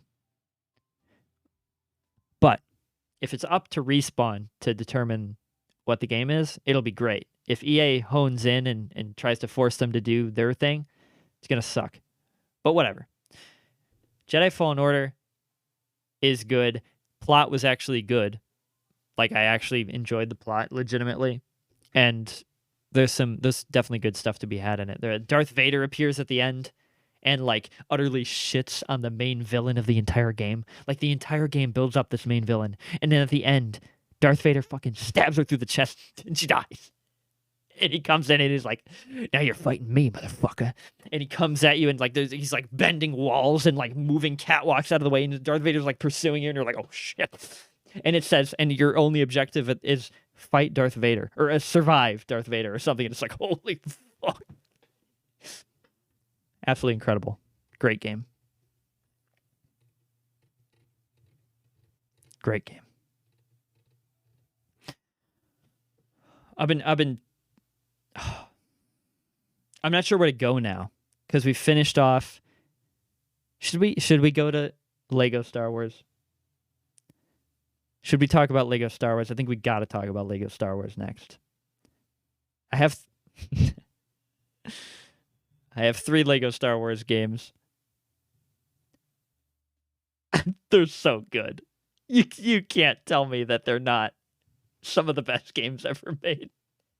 You cannot tell me that. You cannot come up to me and say, Lego Star Wars, overrated. No. I'll fucking, if somebody does come up to me and say Lego Star Wars isn't the best franchise ever created, I will disassemble them. I will disassemble them with the, I will disassemble them. I will rebuild them into someone who loves Lego Star Wars, because that's what Lego Star Wars means to me. I can build anything. I can be forced to buy the Lego Star Wars actual sets because I'm in love with the game and I want to have the actual sets. I freaking love it. Lego Star Wars is the best game ever made. And all the Lego games are very good, but Lego Star Wars is among the best because it was Lego games at their peak. And then later the Lego games kind of added some other features. Lego Batman's also very good on that topic, but there's some other games where recent Lego games like Lego The Hobbit and stuff, pretty good, but still like they're kind of reaching. They're kind of becoming more like mainstream games. This was Lego games when they were happy to be themselves. They were confident in their identity as Lego games. And let me just say, the sound design in the Lego games is incredible. Give this a listen. Was that loud enough? Let me play it again.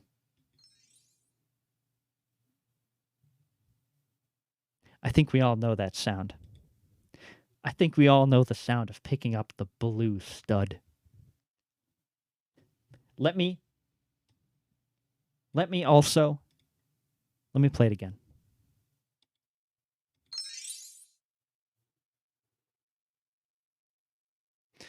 Let me play the sound when you complete a mini kit.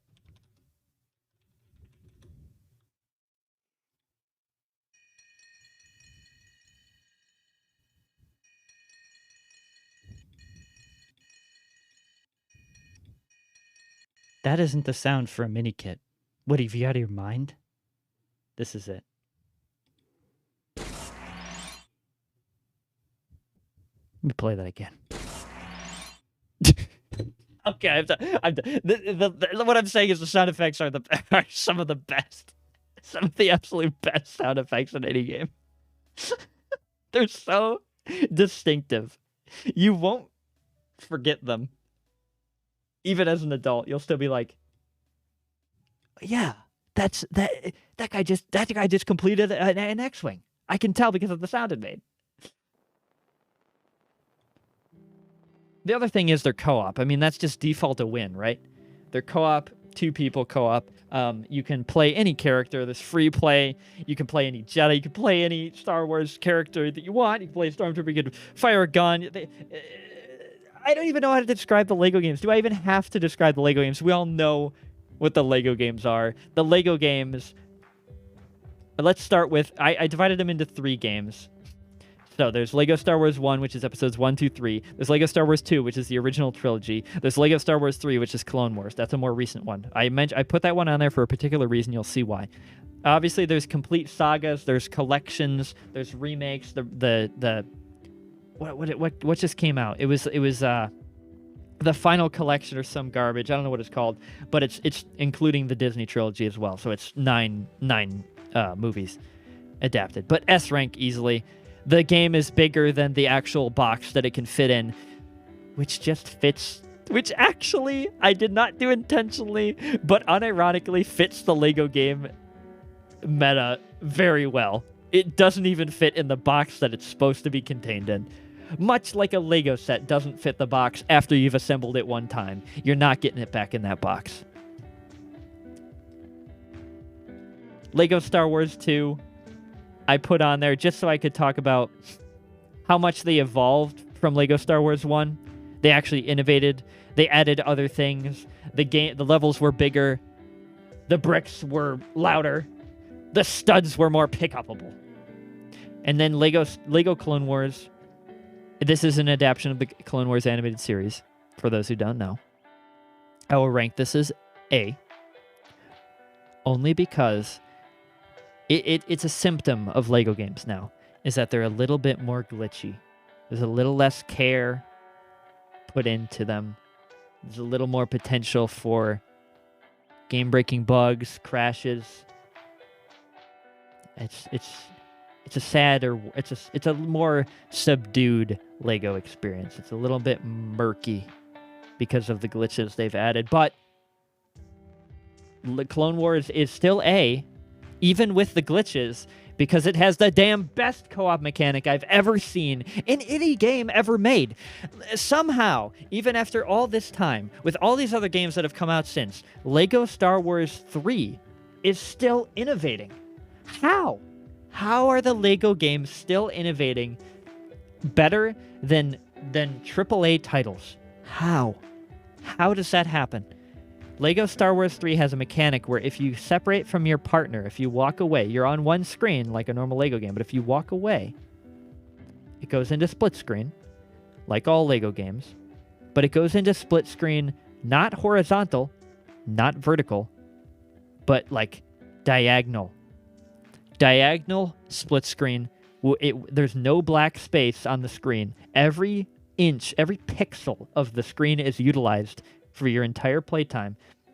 And the co-op, or the split screen rather, the split screen divider dynamically changes based on how far away you are from your partner, where you are in the game, what environment you're in. You always see fully wherever you are, as well as your partner being able to see. Best split screen feature I've ever seen. More games need to do it. Why do they not? I don't know. Sorry, man, I got to get some sleep. Got to get up at 5 tomorrow. Great stream. Hopefully I'll tune in again soon. I appreciate it, Red Princess. Thank you for sticking around as much as you did, even though you care nothing for Star Wars. Thank you for listening to me rant about it, or ramble about it, rather. Hope to see you Tuesday. Tuesday, I'm potentially going to be playing Stray, for the record. Cat game. I want to play cat game. So anyway. Yeah. Yeah, see us, Princess. And thank you, Minute. This is a topic that I actually know about, so it's very nice to be able to talk about it. It's also like a lifetime in the making, obviously. Like, it's so good. Lego games are the absolute best thing ever made. And that goes beyond this tier list even. Like I said, they don't even fit in the box. They could, if there was an S++ tier, they would go there. I spent way more hours on Jedi Outcast than I spent on Lego Star Wars, but Lego Star Wars, you can't tell me it's not the best thing. You cannot say that. Okay. Let's go to a more serious, more edgy Star Wars for a second. Like, right, because it's interesting, right? We go from Lego Star Wars, where it's like all lighthearted fun, clicking, building things. Now we go to Force Unleashed. Force Unleashed. You know what? To get the proper idea of Force Unleashed, if you don't know what Force Unleashed is, let's just watch a trailer. I'm sure I'm allowed to do that. Let's just watch this trailer. I don't know why it has an Xbox logo before it. It didn't have that originally. Let me fix the screen here. Actually, you know what? Fuck it. We're doing it live. Literally. Okay. This is a trailer for Force Unleashed 2, actually.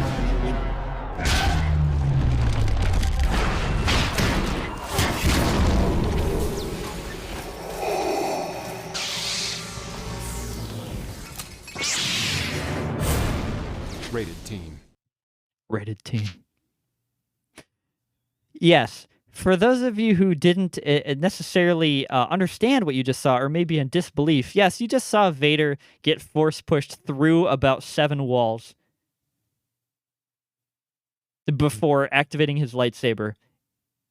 Yes. Yes, that was Darth Vader just getting casually force pushed through about 7 walls. Force Unleashed 1 trailer, because I want to review Force Unleashed 1 before I do 2, obviously. I want to rank Force Unleashed 1. Let's watch that one. The E3 trailer is really good. Let's do that. Let me fix the screen for this one. It's bugging me. I need to add another display capture. Just give me a sec. Okay. Here we go.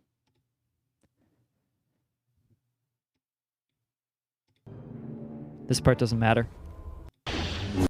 They're about to kill him. Darth Vader just left the room. This, for the record, is Star Killer. That's his literal name, is Star Killer. What happened? Where is he?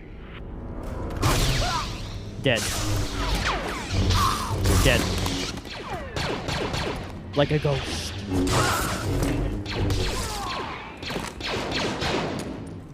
Stormtroopers remain as accurate as ever. That last one, I think you'll kill Star Killer. I think you'll be able to pull it off, don't you? Nope. Nope, I guess not. Betrayed by Vader for the last time. A new journey begins. With something worth fighting for.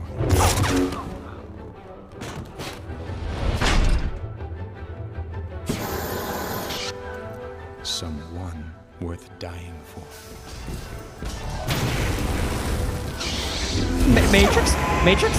It's very Matrix inspired. Everything is over the top. And I will not stop. Slow-mo. Like, I will not crazy force powers. It's called the Force Unleashed after all. The reason being... Stop me now.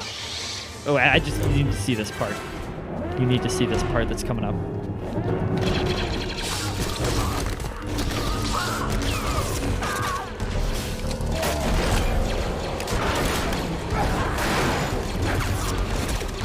Wait. I just realized something. Hold on.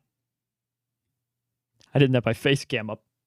That's a little sus. That's a little not fair use. Don't kill me, Twitch. Okay.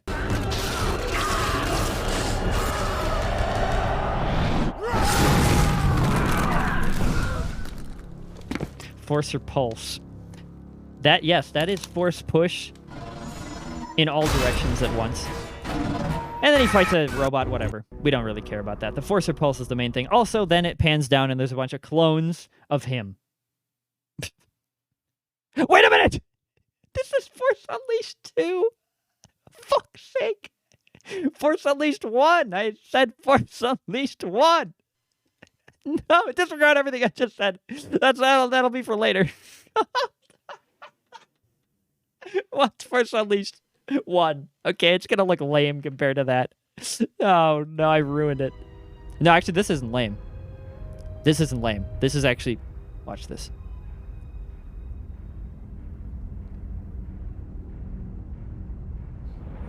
Star Destroyer. Whoa, what's it doing? Why is it flying like that? Could it be? Could it be that somebody is using the Force to bring down a fucking Star Destroyer? Could that be?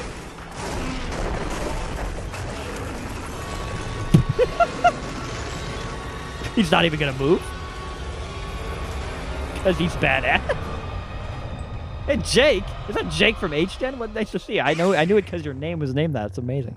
It's good to see you, Jake. Thanks for tuning in. We're rating every Star Wars game ever made, and right now we're watching a man bring down a fucking Star Destroyer with the Force. And he fights Rancors, blah, blah, blah, blah, blah, blah, blah, blah, blah. The quality is atrocious on that. Anyway, let's go back to the original thing I was talking about. JKH is now following. Thank you. Thank you so much. Kind of forgot that it was HG. Is that not what it was supposed to mean? Was it supposed to be Jack again? Perhaps? Anyway, Force Unleashed 1. I know I just showed a bunch of trailers for Force Unleashed 2, and then I want to talk about Force Unleashed 1 for some reason. Oh, gotcha. And HN for Abby, what the hell are you doing here?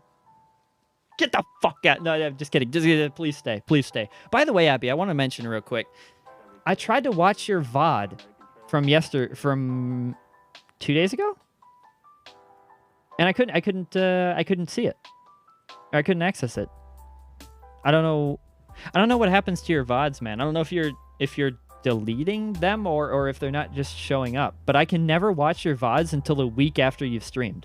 Like every time I check, I can never watch them. And I can watch anybody else's immediately. Yeah, I don't know. I like to see what you're up to. I'm never on when you're Pepperonius. Welcome back, man. I thought you were never gonna come back. I thought you were never back. Kana! Star Trek! Hold on a second. No, yeah, I want to watch your VODs, basically, is what I'm saying, and I can never watch them in time. I would like to tune into your streams live, but I'm never obviously awake or here. Oh, hey, welcome, Drew. Well, jeez, everyone's coming in. Holy crap, dude. Do you have bits enabled? No, sadly, I'm not high enough Twitch level to have those yet, so you can just give me money in real life if you want. Here's my PayPal. Just kidding. I'm not gonna do that. This list is all room. I'm in the middle of a league match. Oh yeah, that's fine, Appy. So is Minute the entire stream. He's chilling. He's vibing. Do you take Google Pay? Shut the fuck up. For those who don't know, I stole Kana's $10 on accident from Google Pay because we had a deal where you could basically sign up to get $10 of like in credit for joining Google Pay, and you could give $10 to a friend. Kana and I reasoned out that you could give $10 to a friend, and then that friend could give the $10 back to you, meaning you didn't lose any money, but both of you earned $17 or something like that as like a sign-up bonus. Because you had to trade $10 in order to get the bonus. So we tried to do that, but the thing is, my Google Pay legitimately wouldn't let me set up Google Pay. Like, I couldn't access the money that Kana gave me. So Kana sent me $10, right? It was basically a pyramid. But he sent me $10, and Google Pay wouldn't let me use any bank account or credit card that I owned. I don't understand. Google Pay would not let me link anything. I to this day, I don't get it. I actually don't. I tried so hard, Kana. This isn't even a lie. I tried so hard to get into Google Pay. It did not work. So I basically stole Kana's $10. But it wasn't really me. It wasn't really me that stole it. It was Google, because I myself cannot access that $10 whatsoever in any way. So we basically kind of just donated $10 to Google for no reason.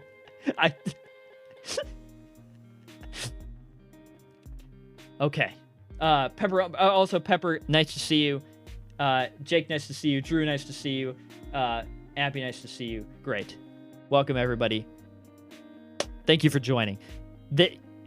you had said that this list was wrong, Drew, and I would strongly disagree, because Lego Star Wars is obviously top. I think we can all agree on that one. Lego Star Wars is top of the line. Jedi Outcast is also top of the line. I actually played a bit of it early to show why. Mainly because it has cheats and just good mechanics overall. And this was a 9-viewer tier list stream. Hey, tier lists are pretty good. I think this, unironically... Shut the fuck up, Jake. Shut the fuck... I'll get a hot tub if you want. Just kidding. No, I won't. The thing is... Raid Amaranth? Wait. Wait. If I raided Amaranth with 5 viewers, that would be incredibly...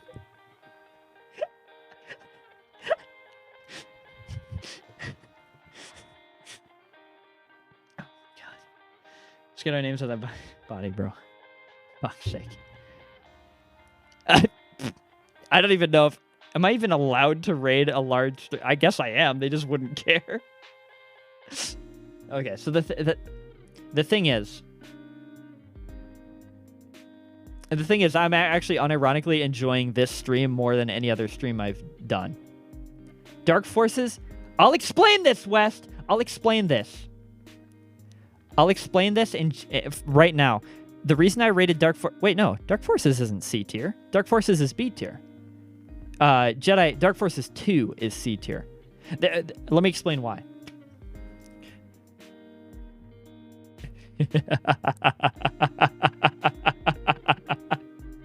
Let me explain everything again, okay? Because everybody just joined. I'll explain all these real quickly. I'm not going to go in depth into them as much as I did. If you watch the VOD, you'll understand why, but I'll go in depth. Jedi Outcast, great game. My entire childhood. Cheats, mods, and just default, the game is great.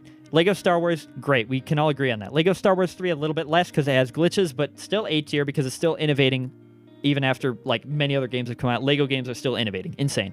Jedi Academy, A tier, just because it's basically Jedi Outcast again, but I rated it lower because I played it second. I know it's very subjective, but I played it second. Also, you don't play as Kyle Katarn, the main character, who I really like, and I played it on console, so I didn't have any of the cheats. Not very fun. Jedi Fallen Order is the new EA game is actually pretty damn good, so A tier. Squadrons, B tier. X-Wing versus TIE Fighter, rated C tier, and I do the same for all of the X-Wing games, because it's not as good as Squadrons, because it's way too in-depth. It's like a flight simulator, not my type of game. Not saying it's bad by any means, but if every key on your keyboard does something, it's too much. Dark Forces is B tier, only because Dark Forces is an old game, and I had to... I couldn't rate it... I couldn't rate it... Just Ginger Luna! What's up, Luna? What's going on? We not on Pepper... That was you, Luna? The fuck? Okay. Anyway. Where's the N64 pod racing game? Okay, that's the other thing, right? I know this stream says rating every Star Wars game ever made, but it's not that. It's rating every Star Wars game that I've played, which is 28 games. So it's still quite substantial, but if I rated every Star Wars game I ever played, I would never finish the stream. Dark Forces 2 literally has a dude that levitates and doesn't have legs. Okay, listen. Among Us! This fucking clickbait is unreal. I said that at the beginning. Yes, it is clickbait. You all got baited. You all got baited and you fell for it hook, line, and sinker. But no, it's 28 games. That's a lot of games still. That's a lot. I'll say it 20 more times because I repeat myself. That's a lot of games. That's a lot of games. Anyway, Dark Forces is B tier because it's an older game. In comparison, it's a great game on its own, but in comparison to Lego Star Wars, it's B. I have to make... Listen, all these games are incredible. I love all these games. These games... Star Wars has a pretty good list of games. Pretty respectable list of games, but I can't rate it S tier. I can't put Dark Forces S tier. I would have to add S++ tier. Okay, good. We agree on Dark Forces. Let's move on to Dark Forces 2, which you seem to be so hung up on, you mother... Okay, Jedi Knight 1. Listen to me very carefully on this. Is trash. compared to the other Jedi Knight games. That's all I can say. That's all I can say about it, because, and this is the reason why. Let me elaborate on this. I don't want to insult anybody who likes Jedi Knight. Can you pan your face?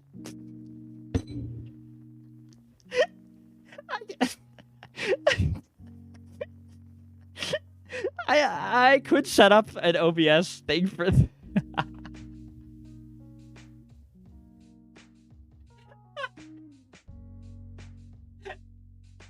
Hold on, I'll pan my. Watch this. That's as good as you're gonna get for now. I can't. Oh my god. Okay. So the thing is, I also, when you said that, for some reason I had the image of pan, like a frying pan, and I thought you were asking me to, like, frying pan my face, and I was very confused. Anyway, okay, so the reason you have an eyelash on your cheek. What? Oh, fuck. Hey, good catch, man. Thanks, man. +1 on that. Can everybody go follow FPS Drewski? He doesn't stream, but follow him for that. He really saved the day there. Anyway, okay. Darth West, are you here still? Because I need to talk to the. I need to explain my reasoning behind this. For those of you who don't know, Darth West has speedrun Jedi Knight 1. Like he's speedrun it before, I believe. He's speedrun it, or maybe he just watched it be speedrun. But I think he actually speedruns it, which is very cool. Speedrunning is fucking dope. Not something I could ever do, but something that's very cool. And Jedi Knight is a good game to speedrun. Yeah. Jedi Knight is an amazing game. Like Dark Forces, and we're talking about Dark Forces 2, by the way. Dark Forces 2, Jedi Knight, it's this one here that I've put in C tier. The reason that one is ranked so low is because I'm doing it based on my experience of it, of course. So my experience of it does not include speedrunning. I can't legitimately put that into part of the equation. I have to go based on gameplay alone in my experience of what it was. And essentially, compared to the combat of Jedi Outcast and Jedi Academy, Jedi Dark Forces is not good. Like, it's clunky, it's old. And the problem with the lightsaber is that it does too much damage. For some reason, they didn't really damage scale it, so the lightsaber just kind of insta-kills like a lightsaber would in real life. Minute pointed that out earlier. Lore-accurate lightsaber, yes, it is. But the problem with that gameplay-wise is when you have two Sith coming at you for a boss battle and you insta-kill them within 2 seconds, that's not fun. That's not a boss battle that I'm going to remember. I mean, it is for, like, memes. I'm going to remember how stupid it was. But like, it's not... It's compared to the boss fights of other Jedi Knight games, it's nothing. Compared to all the the boss battles suck. That's basically why I'm rating it down. I actually love the other levels, even though they're maze heavy. Like, that's old games, right? I love going through mazes and fighting stormtroopers and all that. I love all that, but the problem is the boss fights. The entire game is geared towards hyping you up to fight these Sith, and then it sucks. So basically, I can't rate it high. So I hope you understand why. Whoa! I'm not gonna dox you, but hello, Queen. Queen is actually a queen. I'm very happy to see her here. What? I think West dragged her in. I'm happy to see you. So, Jedi Knight. That's why it's rated so low. I hope you understand, West. I don't mean to insult your religion. But I can't get behind Darth West. I can't get behind Jedi Knight. And also, again, all these games are amazing games. Even Shadows of the Empire, which is in D tier, is a high bar. Like, these games are all very playable, very fun. So... Clone Wars is C. Actually, you're not wrong about that. Clone Wars, I'm gonna put on D. That's actually correct. I shouldn't have put it in C, to be honest. It's actually the reason I put it in C is because I did like it slightly better than Shadows of the Empire. But you know what we're gonna do with Shadows of the Empire? No, actually, we're going to keep it at D tier because I think it's still slightly playable. Don't worry, though. The Clone Wars, yes, is definitely D tier. Clone Wars is basically for those of you who don't know, Clone Wars is a vehicle game, and sometimes you play as Jedi, but even when you're playing as Jedi, it feels like you're driving a fucking vehicle. Anyway. Jedi, and then Mysteries of the Sith is just an expansion pack to Jedi Knight, so they go on the same level. I just included it because Mara Jade's in it. Freaking amazing character from the books. Let me show you all a picture. Have you not seen Mara Jade? I showed it on stream earlier, but just so everybody knows who Mara Jade is and why I'm making a big deal of that, let's just pull up an image. She's hot as fuck. Okay, anyway, moving on. The reason Mara Jade is cool is not only because of that, but because she's Luke Skywalker's wife in the lore, for the record, is who she is. And she's been everything. She's been an assassin, she's been a Sith turned Jedi. She freaking does everything. Incredible character. So, I had to put the game that she is in this list, even though it's just an expansion pack. It's not actually its own game, but I had to include it. Okay. So, do you understand now? Well, I'm calling you out individually. Do you understand now, West, why I made the decision I did? Can you forgive me? Can you... Never mind. Fuck it. Point being, is that some people may not agree with this list, but they're fucking wrong and I'm right. No, not really. Not really. That's not true. That's not true. What I'm saying is I'm rating it based on my experience, of course. Jedi Knight is an amazing game. Incredible. Okay. No, I'm glad Wes didn't say he agrees, because that would be like, he loves Jedi Knight. I don't want him to hate it just because I rated it a bit lower. That would be terrible. I love that. Yeah. Okay. Anyway, moving on. Sorry for the summary. Those who were here the whole time. We're gonna continue now. Okay. I was just showing Force Unleashed. Now, Force Unleashed, we're going to start with Force Unleashed 1, obviously. Force Unleashed 1, incredible game. You can, essentially, the idea of the game is, Jedi have these Force powers, right? Sith have these Force powers, right? They have, really, I appreciate that. But, so imagine those Force powers, but without limits. Without, like, having to, like, power balance. Without being like, oh, it wouldn't make sense for a Jedi to freaking bring down a ship here with just his hand. That would be stupid. Like, there has to be some stakes. Other characters other than Jedi and Sith have to have some kind of agency to be able to act in the world. Force Unleashed says, fuck that. Let's make every Jedi overpowered as hell. Let's make every Sith able to one-shot Star Destroyers and TIE Fighters with just their mind. Let's just go insane. Let's unleash the Force. That's what Force Unleashed is. A-tier game. Not S-tier, but A-tier. Actually, just kidding. No. It has to be just A-tier. It has to be just A-tier because LEGO games are still better, because the only thing that holds Force Unleashed back is that it's a short game. So it doesn't have too much content. There's no multiplayer whatsoever. There was a Nintendo Wii version, which I actually should have put on here. It's also called The Force Unleashed, and it's basically think Smash Bros, but with Star Wars characters, and also shitty controls because it's Wii, and it fucking sucks. That would be D tier if I were to put it on here. Just so you know. But anyway, Force Unleashed is a great game. And also the plot of Force Unleashed 1 is absolutely incredible, because for those who don't know, the main character's name is Starkiller, and he essentially is Darth Vader's apprentice, and he ends up turning into a good guy. This is what Starkiller looks like. This is what he looks like. This is the best image of him that they have. This is Starkiller. For those who don't know, originally Luke Skywalker's name in the original script for Star Wars was Luke Starkiller. So that would have been a terrible name, admittedly. But reusing that name for another character in the Star Wars universe, especially in a game as ridiculous as Force Unleashed, is absolutely like on point. Like Force Unleashed is not trying to be a serious game, you know what I mean?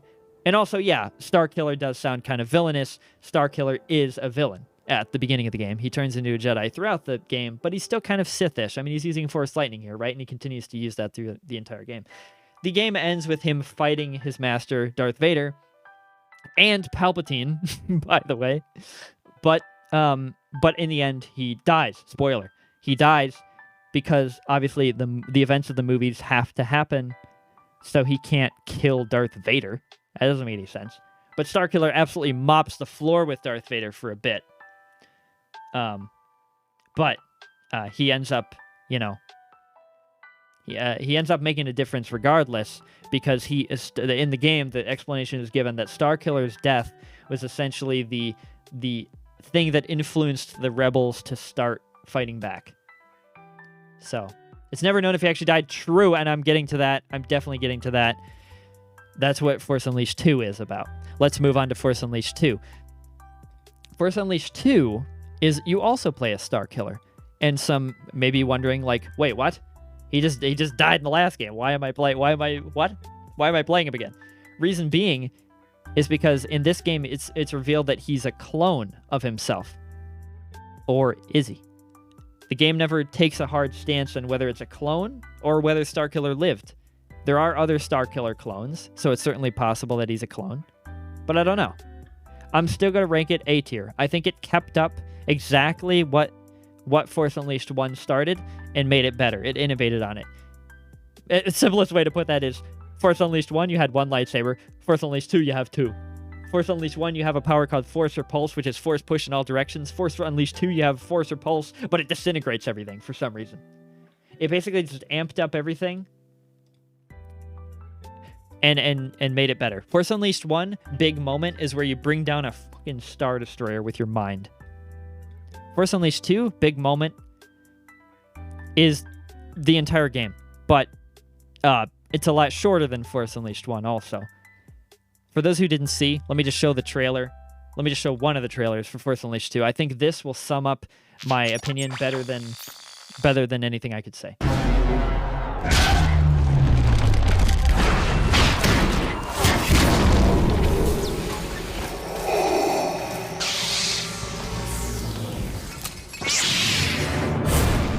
Rated T for teen. So reason I show that is because, yes, that was in fact Darth Vader getting pushed through 7 walls before activating his lightsabers, and then it's revealed that Starkiller had force pushed him. Yes, Darth Vader got pushed through 7 walls. And yeah, that's really all there is to say about it. Incredible games, insane games, over-the-top games, definitely not games that you would take seriously, but incredible games. Incredible. Force Unleashed 2 loses a little bit. Yes, he is a full Jedi now in this one, essentially. And there's a good and bad ending. There's a light side and dark side ending. Light side ending is where you capture Vader, and he remains captured, and the game never really... they never made a Force Unleashed 3, so it just ended with Vader being captured, which doesn't make any sense, because clearly he gets out. But for the dark side ending is that you get killed by your evil clone, and so he's like the evil Starkiller again, and he kills Darth Vader as well, I believe, or maybe he becomes captured in either one. But either way, in the light side ending, that means that dark clone of Starkiller is still out there because he never appears in the light side ending. So it's not as if the story's over. They could make a Force Unleashed 3. Obviously, they're not going to now, but if they did, it would be freaking epic. So, yeah. What else? Force Unleashed 2. One last thing to say how ridiculous the game is. You know how Rancors exist in the Star Wars universe? Like Jabba's palace, Rancor, big beastie. Yeah, you fight those in the first game a lot.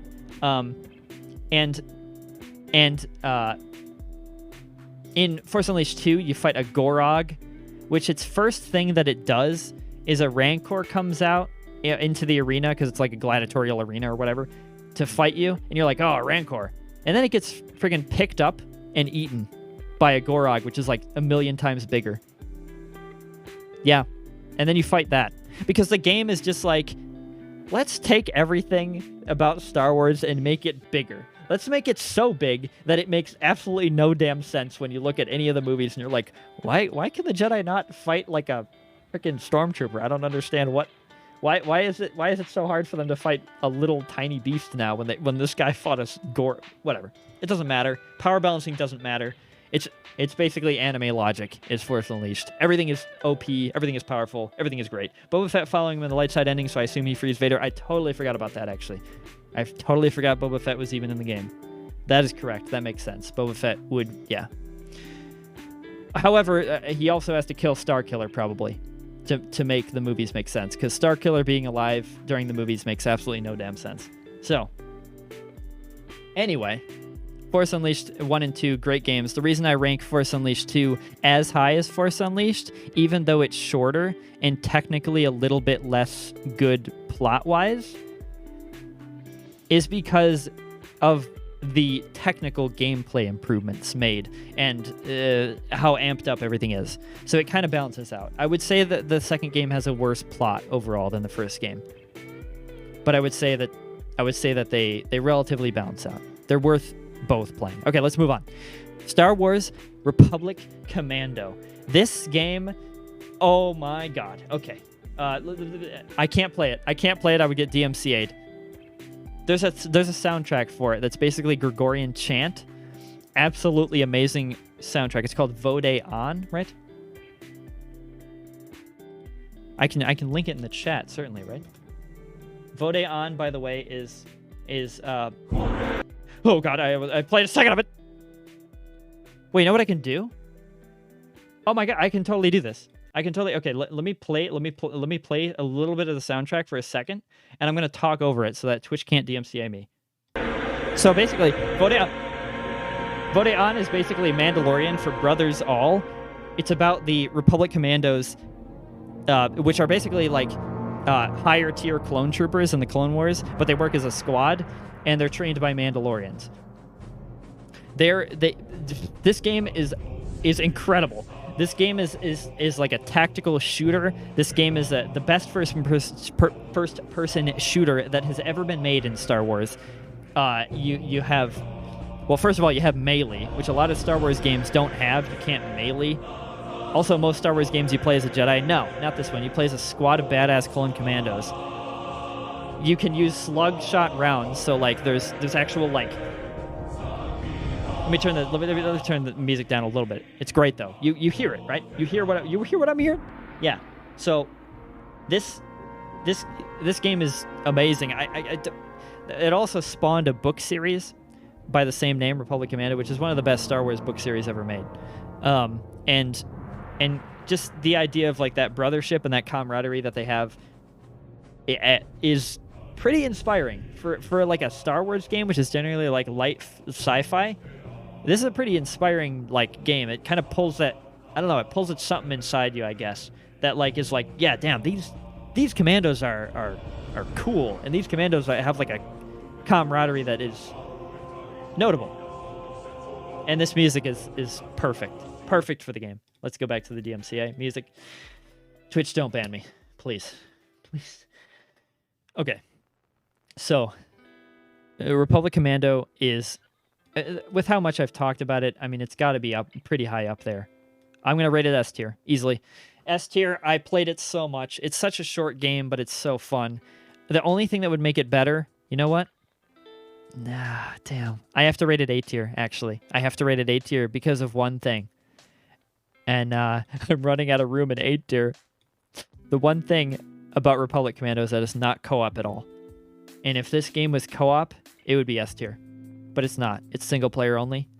Imagine fighting as a clone squad, 4-player. Each person is one of the commandos, and you can like breach. They breach and clear doors. Like they do actual military maneuvers. Is the appeal of it. And yeah, I don't know. I don't know what more to say about it other than that. It's a good game. It's such a good game. In fact, hold on, wait. I can actually show you something that I didn't even think about this. These are right beside me. which is very fortunate for this stream. It has that shitty multiplayer. Oh, yeah, I don't even want to talk about it. This is insane because I didn't even plan ahead for this. These are the Clone Commandos. These are Clone Commandos custom made, custom painted and sanded. Please focus, camera. There. Please stay focused. Stay focused, camera. Oh, come on. Oh, come on. I have to block Gordon Ramsay. Yes, you see that? That's custom painted, custom sanded. This is what one of them looks like in the game. I made the entire squad in Lego form. And this is all of them. This is what they actually look like. I believe this one's actually my own custom one. I don't think that's one of them. Here's the one. Here's the best painted one because I had to use 2 colors for it. Yeah, this one's name is Scorch. We have Boss, your player character. We have Sev, the sniper. And we have Fixer. So that's all of them. I actually loved the games enough to make custom painted Lego versions of them. I was absolutely obsessed with this game as a kid, and I still kind of am. So that's that. Public Commando, good. 8 tier. Should have had multiplayer. Should have had a sequel. Let's move on to Star Wars Battlefront. I think everybody's pretty much heard of this game. Anybody who's anybody. Star Wars Battlefront. This game, this entire franchise, the Battlefront franchise, is incredible. You can play as on pretty much any planet, any fight, any faction. You can play throughout any timeline. You can play Galactic Civil War, Clone Wars. Yeah, that's the only 2. I made it sound like there was more. That's it though. But you can play as anything in any of the games, and it's just a battle game. It's basically just a command post taking game. How do I describe that? It's like you take points, you capture points. Is it like League of Legends? It kind of is, isn't it? I mean, not at all, but like in that style of like capturing points to progress, right? And you can it's multiplayer, like it's a multiplayer game. You can play it single player, of course, but it's multiplayer as well. Imagine like, I don't know, 12v12 or 16 versus 16, whatever it was at the time, like players fighting each other in the Star Wars universe. Some of you can unlock heroes where you can play. Oh, wait, no, you cannot. And then we're talking about Battlefront 1 here, not Battlefront 2. You can play as characters and you can fight heroes. You can fight Jedi or Sith that come onto the battlefield. They're harder to kill. They're very hard to kill, actually. And you have to eventually, probably confront them or avoid them to win. And whoever exhausts their tickets, it's like Battlefield. It's Battlefield. Whoever exhausts the tickets of the other team, the reinforcements, wins. And you exhaust the tickets more if you kill people, obviously, or if you have more command posts than the other team. So it's just a battle game. And in Battlefront 1, I would rate... Ooh, people are going to be pissed at me for this one. I'm going to rate B. Again, because I got to make room for some of the better games. For a lot of people, it's an A tier game. But for me, it's a B tier game because it's Battlefront 1. Let's move on real quick to Battlefront 2 before people get pissed at me. Battlefront 2, S tier. S tier game. Battlefront 2, S tier game. Everybody forget that I rated Battlefront 1 B tier. My dad stole Battlefront 1 from Target so I could play it. What? The box only had 2 out of the 4 discs. That game had 4 discs? I guess it was old, so they needed so much. Oh my, that's insane. That's insane. Xenos, really? It was broken how? Broken, okay. I will say straight off the bat, I didn't play much of Battlefront 1 because I got into Battlefront in Battlefront 2. Thus, I did not go backwards to play in what is, by all accounts, an inferior game. You couldn't win as clones. Oh, that was a thing. Even in Battlefront 2, that was a thing. I mean, obviously, there are CTT-sided maps, so to speak, where one team was just destined to win based on the way the map was made. Not many maps were like that, but some were. But in Battlefront 2, you could still change the fight, and you could still win as the underdog, so to speak, if you were good enough. And the other team was sucky enough, really, is what it comes down to. But we're talking Battlefront 2 now. We're talking Battlefront 2. You can remember how I said you could fight heroes and villains? Yeah, okay, sure, whatever. This one you can play as them. You unlock them and you play as them. If you're top leader of the game or whatever settings they set, back in the day when games had settings that you could actually set, you know what I mean?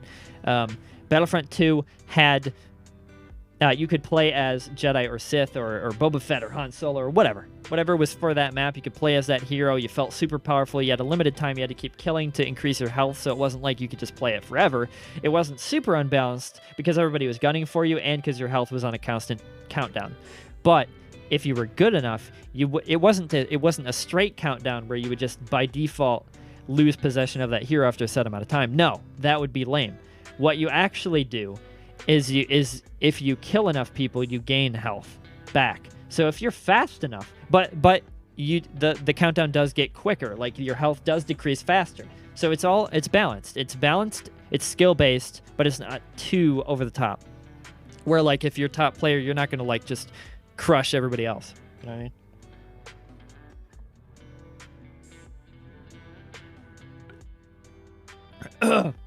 Holy crap, dude. That's the first thing I've drank in 2 hours and 37 minutes, for the record. I don't know how I was talking for that long. Anyway, Battlefront 2 is S-tier game because it has all the things that Battlefront 1 does, or it did all the things right that Battlefront 1 did. And it is on... I played it on Xbox first, so it had... It was actually the one game that I played Xbox Live on the Xbox original. So I actually played. I got a free month trial of Xbox Original Xbox Live. Sorry, for Xbox Original with this game. So I used that 1 month free trial, and before my trial expired, they removed Xbox Live from Xbox Original. They shut it down. So I never even got to pay for Xbox Original Xbox Live because it was gone before it even started. For me. But it was a lot of fun. I played with a bunch of people online. I have a lot of weird memories from that time because I would play on the TV in the living room, and I didn't have a mic or anything. I was a kid, so I would have everybody on speakers. So they were all talking about like balls or whatever the hell, in my living room. And my parents were like, "What is this?" My dad was like, "These guys are great, but why are they talking about ball sweat?" I don't know.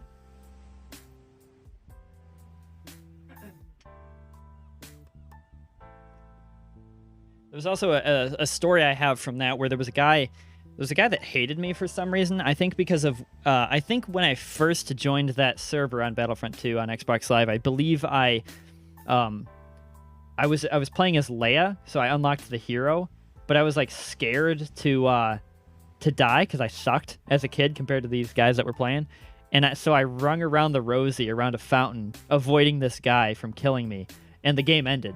Like, we lost. But the game ended and the guy couldn't kill me. And he was saying over mic, like, dude, this guy's Princess Leia, and he's running from, like, me? Like, what, he's running from an infantry soldier? Like, what the hell? But, but no, I mean, so this guy basically hated me for whatever reason. I think it was because of that, but I could be wrong. And I think he suspected that I was a kid because of that play style. So he just default was one of those gamers that was like, fucking kids suck. I hate kids. Wait, I hate kids, and I will just be pissed at this guy. So I remember we would always team kill each other whenever we saw her because we didn't really like each other.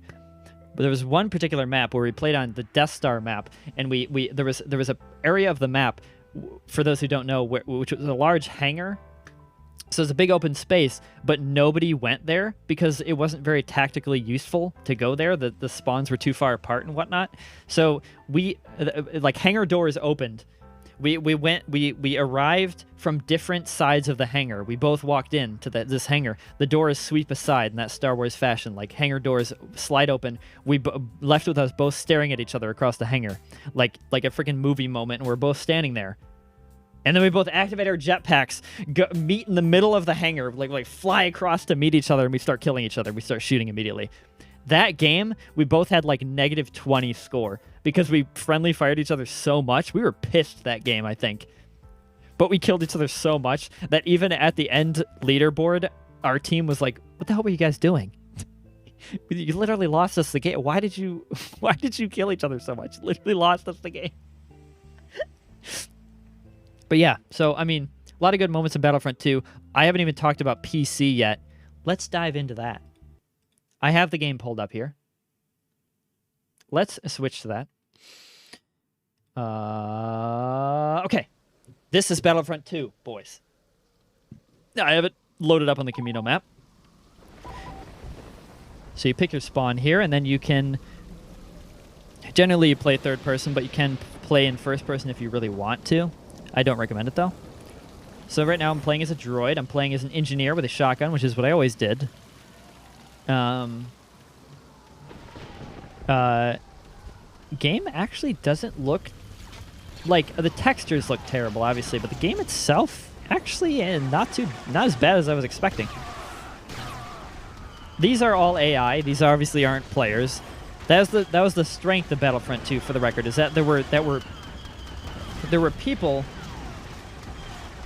in the game if it was a multiplayer game, but there were also AI always. There were like 32 AI, I think, that could spawn on the map at any given time on either side. These are you, Minute? Why are you running into the wall, Minute? Minute, what are you doing? Die, Minute. You see what I used there is called a det pack. They're intended to be used like this, and then you wait for somebody to walk across them, and then you blow it up, like I just did to my teammates. But the way they're really meant to be used in multiplayer is people figured out that you could throw them at people and then detonate them before they touch the ground and kill them. That didn't work, but you get the idea. But you run the risk of blowing yourself up because there is friendly fire. But yeah, there was a certain method to it that some players would say was a little cheap. I remember whenever we played back in the day, Wes would always get mine. Oh, I do gotta mention that.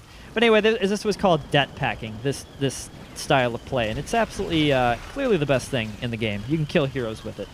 Anyway, yeah. So the AI are pretty stupid in this game, notoriously stupid. By the way, parts of the map you can do this. You can sprint across and barely make that jump. That's something that only true veterans know. I just put the health pack where I couldn't get it. Sad. But, yeah, this is a way to get around and sneak around behind enemy lines, so to speak. That guy's probably going to kill me, though. But before he does that, and before I make a fool of myself, we're switching maps. This might get a little funky, guys. Because the game, since it's an old game, it has a weird resolution to it when I go into the menu. So prepare for some weirdness. Oh yeah, that looks weird as fuck. Well, whatever. Hold on, we'll get it. Let's go to Hoth real quick. Again, this is the list of maps. Look at this. You can queue up for any of them at any time. You can select different game modes in each map. You can select different eras. You can change so many settings. All of these. Let's rank up the AI units on screen or on the team at one time to 32. So that's a bigger map. Has the potential to crash, but you know, it is what it is. There used to be multiplayer. I think it still exists in some limited form, but it's not. It's a shadow of its former self, unfortunately. So let's play as rebels. Now the thing about this, right, is this character has mines that he can place on the ground, like this. People walk across them. They're not very good mines, admittedly, because they can be very clearly seen. They're very visible. That is exactly what they look like to enemies as well. They have that red glow around them. But they can insta-kill heroes, so generally when a hero is running at you, you throw a mine down and they die. That's kind of what you do. Oh yeah, you can ride vehicles in the game. So many vehicles. Tauntaun, right here. Let's get ourselves to the snow speeders. I'm sure they've taken them all. Yeah, they've taken them all already. That's all right. We'll wait for one to spawn. While we're doing that, the thing about mines is generally what you could do. Now, this is another secret. Command posts, blue for your team, right? Well, it looks red to the enemy team because they're the enemy. So you put a mine in the center, like right like that. And that red glare to the enemy is not visible because it's a red command post. So to them, they walk up to it and fucking die. Essentially, I mean, that's another strategy. Let's kill the Tauntaun. I don't know why I did that on stream. But, okay. Let's... by the way, these are all AIs just spawning. The way they're coded, essentially, for those who are interested, is they automatically go on their set path towards the next command post on the map. So right now, they're probably heading... You can see them on the map as little dots there. They're probably heading towards command post 3, and they're probably going to go towards command post 2 eventually. They're very simple programming. The other thing about them is that they have little suggestions around the map where it'll say like these aren't visible to players obviously, but if you start making maps in this game like I did, you see them. Here's the snowspeeder. Okay. What you do is mines on the front of the snowspeeder. And then you take off, and I think you see where this is going already. Normally, it would take a while to kill an ATST, or AT-AT, because obviously, like, you have limited guns. But if you just ram them,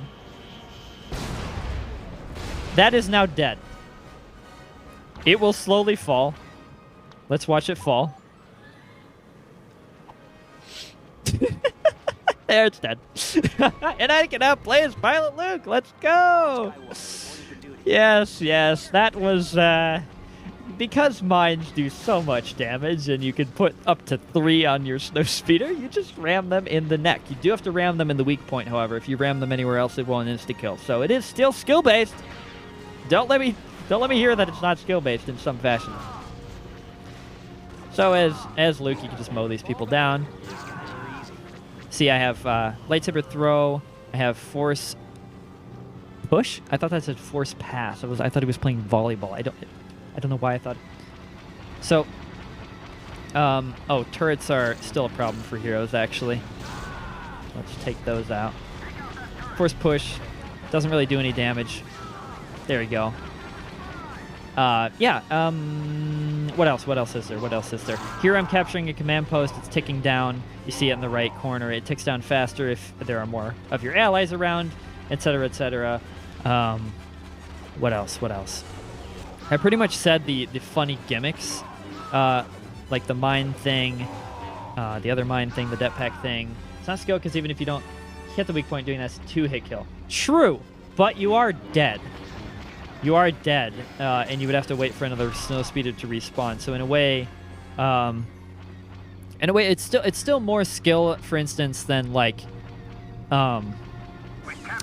than certain other exploits I could mention, I guess.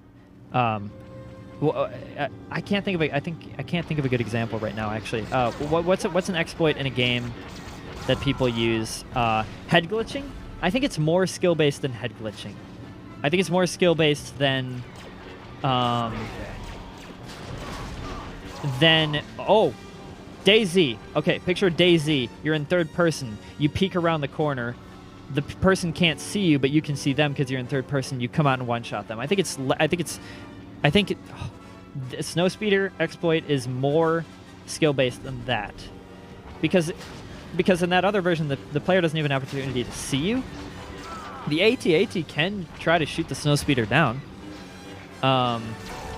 As well as dodge. Just kidding, they can't. They can't. I guess I don't know. I guess they're equivalent in a way. Well, now that I talk it out, I would say it is equivalent to the DayZ third-person thing. But I don't think it's a tear. I don't know. I don't know what to think about it. I would say even if the mine exploit is not skill-based, which I don't think it is. I think it's still skill-based even after all that. I would say that the Jetpack exploit that I said is skill-based, and that actually requires some effort to do, some timing. So I think, and I think the Snowspeeder is the same way, really. God, you guys are finding really. I am a bad person, in this game, 100%, 100%. I played too much of it. Oh, I just realized the way. Why is it showing that way? Wait a second. Sith reference? Is that a Sith reference? I'm so sorry. I was here. This is the full game. I wasn't showing part of the game. There's part of the game that was cut off. I didn't even realize. That's my bad. Anyway, this is the full experience, guys. Now you can see the full thing. Now the idea is, you see in the top 28 to 11, they're gonna lose. Because I didn't even really play, to be honest, but I was a hero and I captured one command post, and they're all AI, so they suck. The hell is that? I think that was a Snowspeeder tow cable, because you can actually do that. If you're in a co-pilot seat, you can try to wrap up the AT-ATs. Nobody does that, though. Absolutely useless strat. But, yeah. So the other thing about Battlefront 2 that's great. So Battlefront 2 on its own is good. Like, this is many hours of entertainment with friends, online, by yourself even. This is great. This is a great game. However, then add mods into that. This is the only game, for the record, that I've bought 2 versions of. The only game in my entire life that I bought 2 versions of. I bought it for Xbox and I bought it for PC. Once I realized that PC had mods, I was like, holy shit. There's no way I'm not playing this. This might crash the game. This might crash the game. This mod has a tendency to crash the game. So don't be surprised if it crashed the game.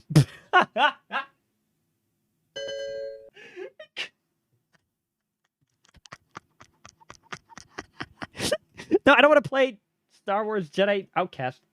All right. Are we going to see the Beatles? Yes, we are. You bet your ass we're going to see the Beatles.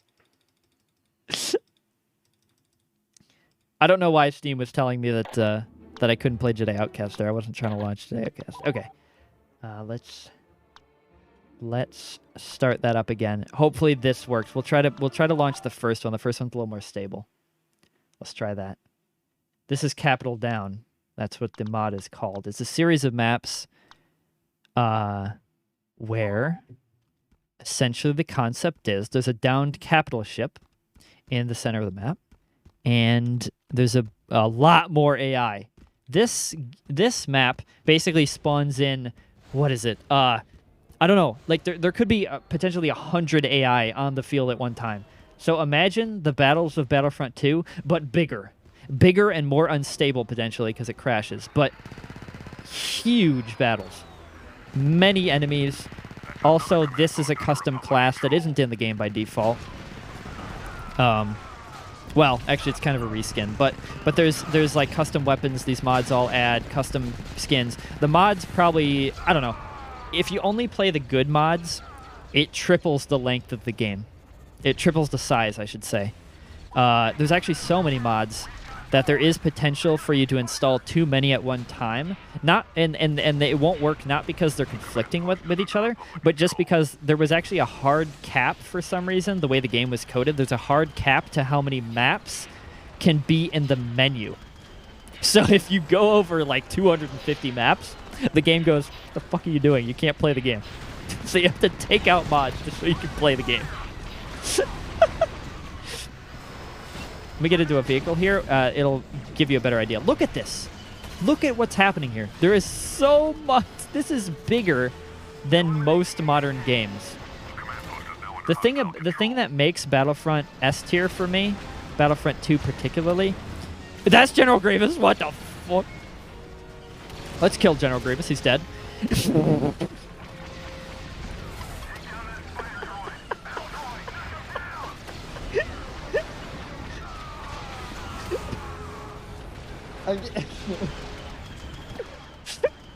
The thing that makes this game so good is that it does something that most modern games should take note of, and Titanfall is the most recent game I can think of that actually does this.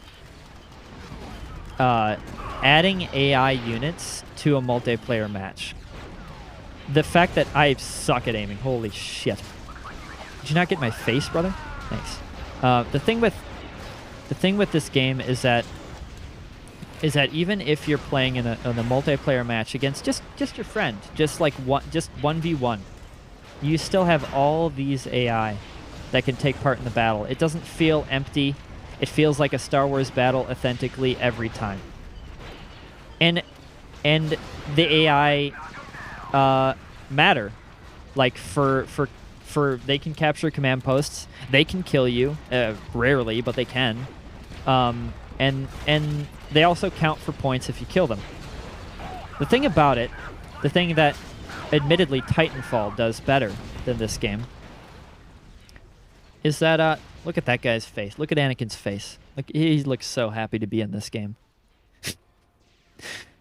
The thing about Titanfall is that in Titanfall, when you kill an enemy player, it counts for more points than killing an AI, which is how this game should have been made. Actually, hold on a second. Hold on a second. That may be a thing that you can actually set.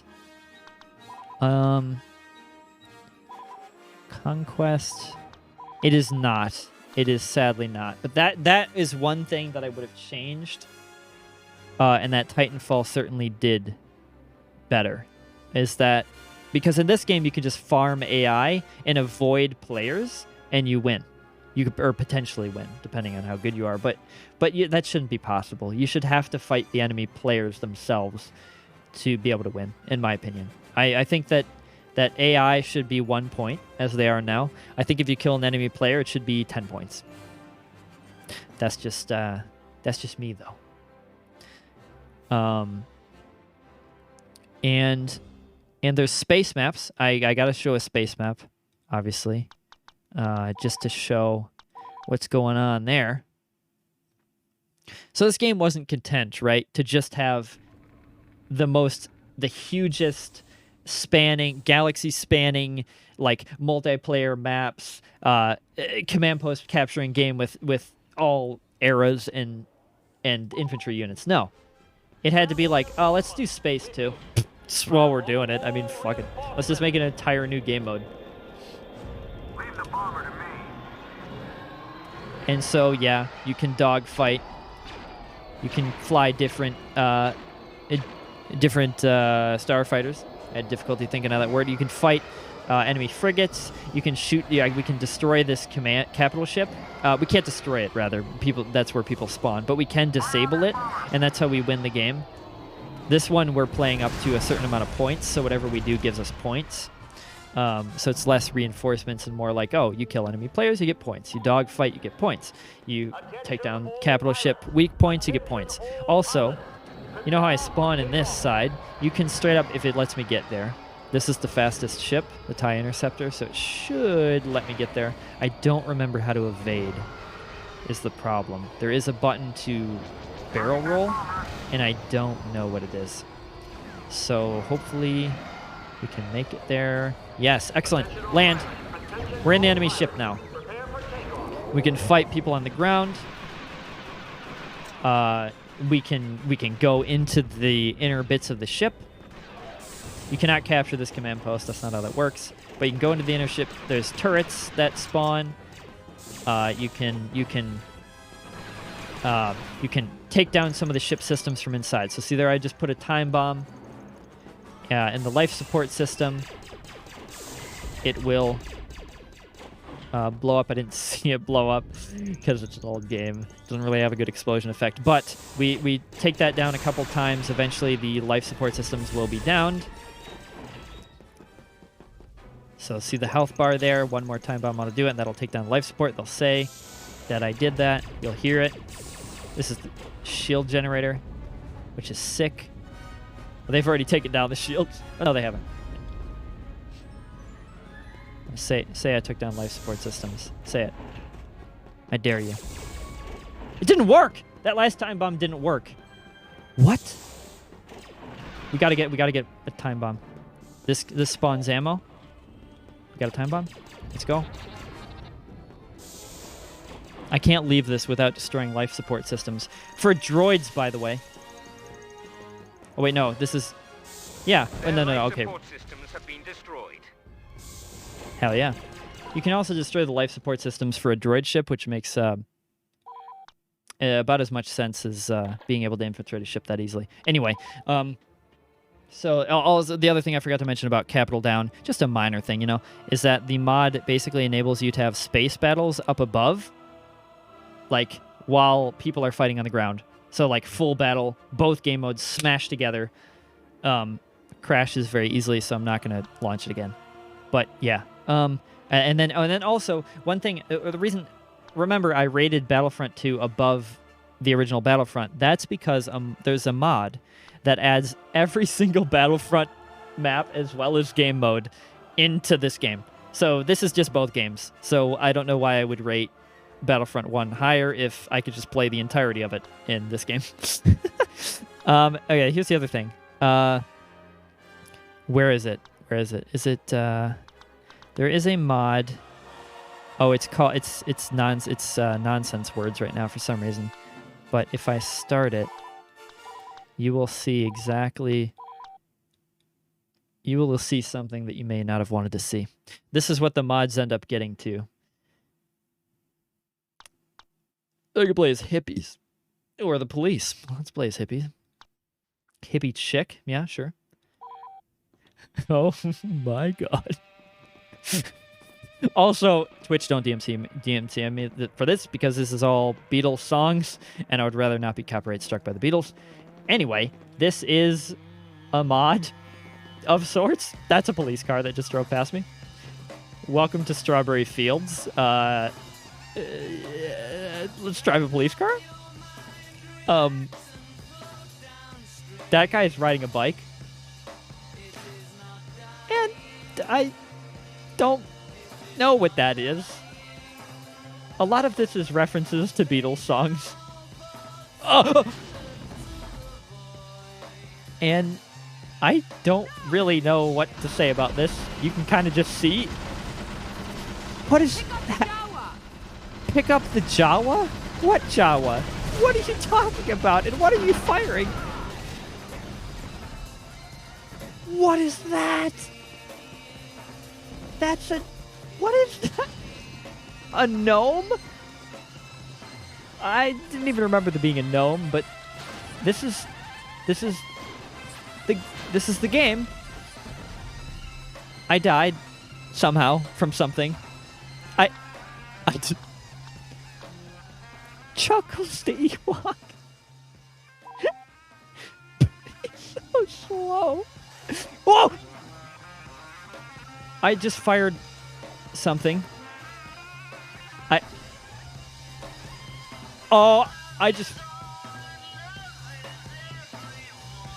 Yeah. So this guy made a few maps like this. Possibly shouldn't have done that, because I'm sure he broke many kids' minds, and it just feels like an acid trip the entire time you're playing it. But, yeah. This is... This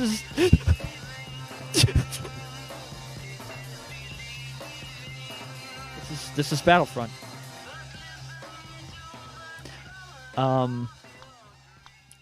That's a tall Jawa. Why is the gun on my screen as well as in my hand? I don't fucking know. This guy made great mods, but he obviously was the sort of person that didn't really care too much about, I have unlimited jetpack. Okay. This guy was the type of guy that really didn't probably playtest his own mods that much. He didn't really care if it was like a glitch like this. It doesn't matter. What matters is that the mod is funny as hell, and that's that. Okay.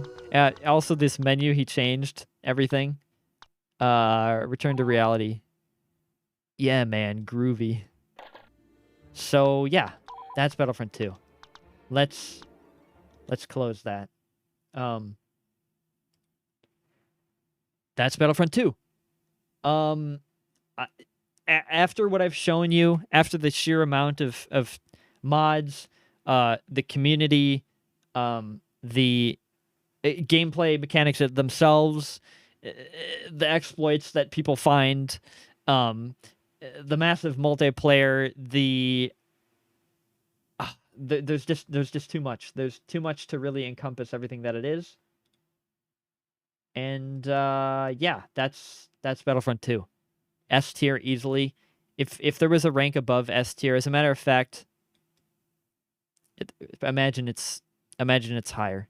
Imagine it's higher. It feels like heresy to rate it above Lego games in a way. But I guess admittedly, if Lego games had mods, it would be equivalent. So what I'll say is Battlefront 2 deserves to be an S tier. With mods, it's above, but as a base game, it's S tier. Still. Many hours. Again, way too many hours in that game. Let's move on. Okay, Battlefront. The original Battlefront. Wait, no, sorry, not the original Battlefront. The reboot. EA made 2 Battlefront games as well. Confusingly named Battlefront and Battlefront 2, just like the old ones. They are not the same games, but it's a reboot of the series. It's trying to play on, like, you know what I just said about it being like my childhood, my whole thing. Obviously, EA is playing on that a little bit and saying, like, trying to draw out nostalgia again. The thing is, Battlefront is not anywhere close to what the original Battlefronts were. This game is microtransactions. This game is, you know, when I said you could play as heroes for a certain amount of time, and you could increase that time by killing people. In this one, it's just a set amount of time, I believe. And it's also, you get the heroes by picking up a fucking token. You don't get it through player skill. You get it through random loot drops or whatever the fuck.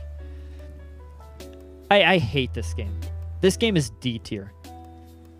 This game is D tier, even though it's a beautiful game. If you look at the actual game, it's very pretty. But it's D tier because of what EA has done to this series. I don't know what they were thinking. Well, I know what they were thinking. Money. Okay, Battlefront 2 they made as well. This game, at first, also D tier. Nothing was changed. It was even worse. I think somebody calculated out how much you would have to spend to get every item in the game. It was insane. It was like thousands of dollars. And that's if you're lucky. If you get the loot box right. So, but after the game was out for a while, EA has removed all microtransactions from the game. They have also added maps as new movies came out. They've added maps for the new sequel trilogy as they came out. They've added DLC that's free. Everything in the game is free now. They've added so much content. It's very fun now. Actually B tier. Actually B tier now. It went up 2 ranks. That's pretty significant, especially for a Star Wars game. Again, I'm saying all these games are very competitive, like competitively, like not in the sense of like a competitive gaming landscape, but I mean like they're all very good and vying for top spots compared to each other because they're well above most video games. So, well, D tier is not above most video games, but everything else is. The thing is, Battlefront 2 went up 2 spots. It's still only B tier because it doesn't do. I believe. Wait, am I mistaken about this? I might be mistaken about this. Oh, the other problem with Battlefront 1, by the way, the reboot, is that there were no AI at all. Stupid. Literally eliminates the point of the game even existing. I believe Battlefront 2 EA does have AI, right? Does it? I actually don't know. That shows kind of how little I've played the game.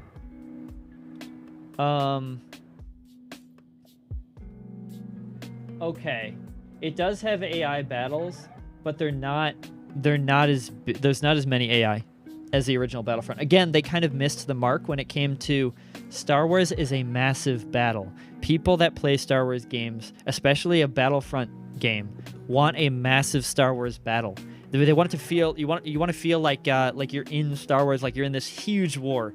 That's amazing feeling. Battlefront EA doesn't get that, so it's smaller, more fun. And also when you fight as heroes in either of the Battlefront games, it kind of feels like smashing action figures together, less than actually fighting. Like, admittedly, the originals kind of felt like that too, but there was some strategy for how to fight. This one is just like, it's also balanced, I guess, is the downfall. They tried to balance the games too much, which is weird to say. It's kind of counterintuitive. You want balance to be in games, but when you balance them so much, you make every single hero and class feel the same and feel like it's not any more viable than any other class, and that you can't actually, there's not much of a skill ceiling. Like, you kind of, if you played for 10 minutes, you know how to play EA Battlefront. There's none of the things I mentioned in the original Battlefront, like det packing, putting mines on your snow speeder. As much as that is cheap to do, at least there's some kind of like learning involved. Like, the community evolves, the game changes. The community is not going to change EA's Battlefront. That game will be the same today as it was when it was released in terms of play style. But I will say Battlefront 2 is very pretty. It's very fun to play for like an hour or two every so often. It's not a game that I would jump into all the time, but it's fun enough. And there is some legitimately good moments that you can have in it. Yeah. Is that it? Is that it for that? Let's move on. It's 3 hours and 12 minutes. I need to move on. I was planning for the stream to only be 3 hours. Let's move on quickly. Okay, Empire at War. Star Wars Empire at War. For those who don't know, Star Wars Empire at War, command and conquer game, strategy game. Basically, it's like StarCraft. You're controlling your characters, telling them where to go, building your units, building bases, fighting. There's multiplayer. It's sick. Great game, incredible game. Yeah, it's actually RTS. And it's actually good. It's actually well made. And now that being said, I'm going to real quick rank these before I talk more about them, just so you kind of get an idea. Empire at War itself is B tier. Empire at War Forces of Corruption, which is not a full game, but an expansion to Empire at War. And you now buy them in I think it's called the Gold Edition. So they're both included together now. They're both the same game. Empire at War Forces of Corruption, A tier. Reason I say that is I need to move over Force Unleashed. I need to make some room here. The reason I say that is because Forces of Corruption improves the core mechanics of Empire at War. Basically, it speeds everything up. It adds a third faction, adds new features, new units, just kind of improves the game. So Empire at War originally probably B tier because it kind of limited and slow. You kind of have to wait a lot. In multiplayer matches is what I'm talking about, by the way. You can always speed up time just like any RTS. You can speed up... that's kind of weird to say, real-time strategy, but you can speed it up. You know what I mean? You can speed up the building of units and such if you're in single player. But in multiplayer, obviously, you can't do that. Everybody's fighting each other. Forces of Corruption is just a more sped-up version of the game by default. Also, third faction. So, you have Empire, as the name would suggest. You have Rebel Alliance, so the two main factions from the original trilogy. You also have, in Forces of Corruption, you have the Zon Consortium, which is essentially not a good or evil faction. It's a corrupt faction. It's like a, imagine like mob boss, a bunch of like, mercenaries. And they're their power is to influence and bribe and blackmail the other faction. So a lot of their abilities are based on turning enemy units to their side, or sabotaging systems, or putting spies in. It's really fucking cool. There's space combat. There's actual space battles. There's land battles. There's again multiple planets, multiple vehicles, units, native animals that can fight you, like rancors and stuff like that. There's Fog of War, like any RTS, so you gradually get the map unveiled. There's a campaign. There's a full campaign for both games. You can fight Grand Admiral Thrawn in the game, which to a lot of you, you probably don't know who that is, but Grand Admiral Thrawn is a very big part of both canons, both the old canon and the new canon. Disney liked him so much that they put him in to the new canon as well. There's going to be a show about him coming out very soon, I believe. Ahsoka is the show, by the way. Grand Admiral Thrawn will be in that show, no doubt. He's been hinted at. Grand Admiral Thrawn is a Imperial Empire guy. He's basically hyper intelligent, plans ahead, thinks he's a strategist. He studies the art of other cultures in order to understand that culture. So he studies his office on his Star Destroyer command ship or whatever is like an art room. So you like people walk in, he's like, yeah, this painting is by the Jawas, and it shows how they are kind of submissive and they kind of are scavengers in a way. And it really shows their culture by this painting, and that will allow me to utterly fuck them whenever I fight them in combat.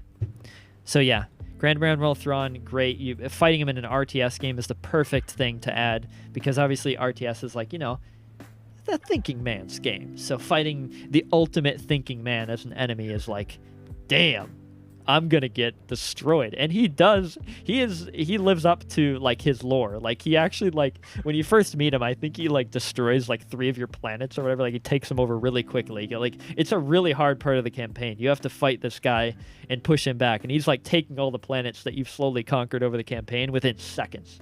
Like he is fast. If I could snap, I can't snap my fingers, by the way, for anyone who doesn't know. So make fun of me now. But if I could snap, I would do. He destroys your planets like that. Also, there's a Death Star in the game, so you can just straight up build a Death Star as the Empire and just destroy a planet. If you don't feel like doing a land battle for that planet, you just destroy it. You don't get the resources, but you can just destroy it if you want. So yeah, Empire Wars, very good game. I'm gonna be playing that again, actually, coming up soon. I probably won't stream it. I might. I don't know, but I'm going to be playing that with a few friends that are interested in trying it, and it's a lot of fun. Here we go. Let's move on. Do we want to cover? Let's do something funky. Let's do Kinect Star Wars. Kinect Star Wars is we may all be familiar with it. Let me just show exactly what Kinect Star Wars is.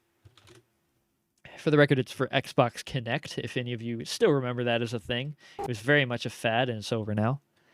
This is Kinect Star Wars.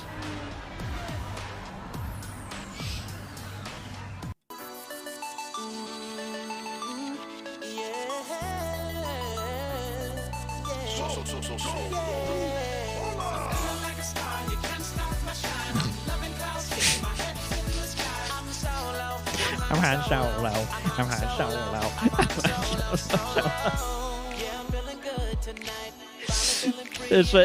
This game is, I mean, it's memes. It's memes. This is one of the game types in it. All the other game types are forgettable and suck. This also kind of sucks, but it's amazing. I mean, gameplay-wise, I'm saying it sucks. Like, there's not much to do, but I mean, this one's, it's fun. It's fun. It's good family fun if you still have a Kinect. If you're one of the 2 people in the world that still owns an Xbox Kinect, you go ahead and give it a try. It's great. I love it. I absolutely love Kinect Star Wars. It's a meme game. It's a meme game. A rank. A rank. I can't rate it S. I cannot do that. It's a meme game. It's lucky it even made it into A tier. By all rights, in terms of like comparing gameplay, this is a D tier game.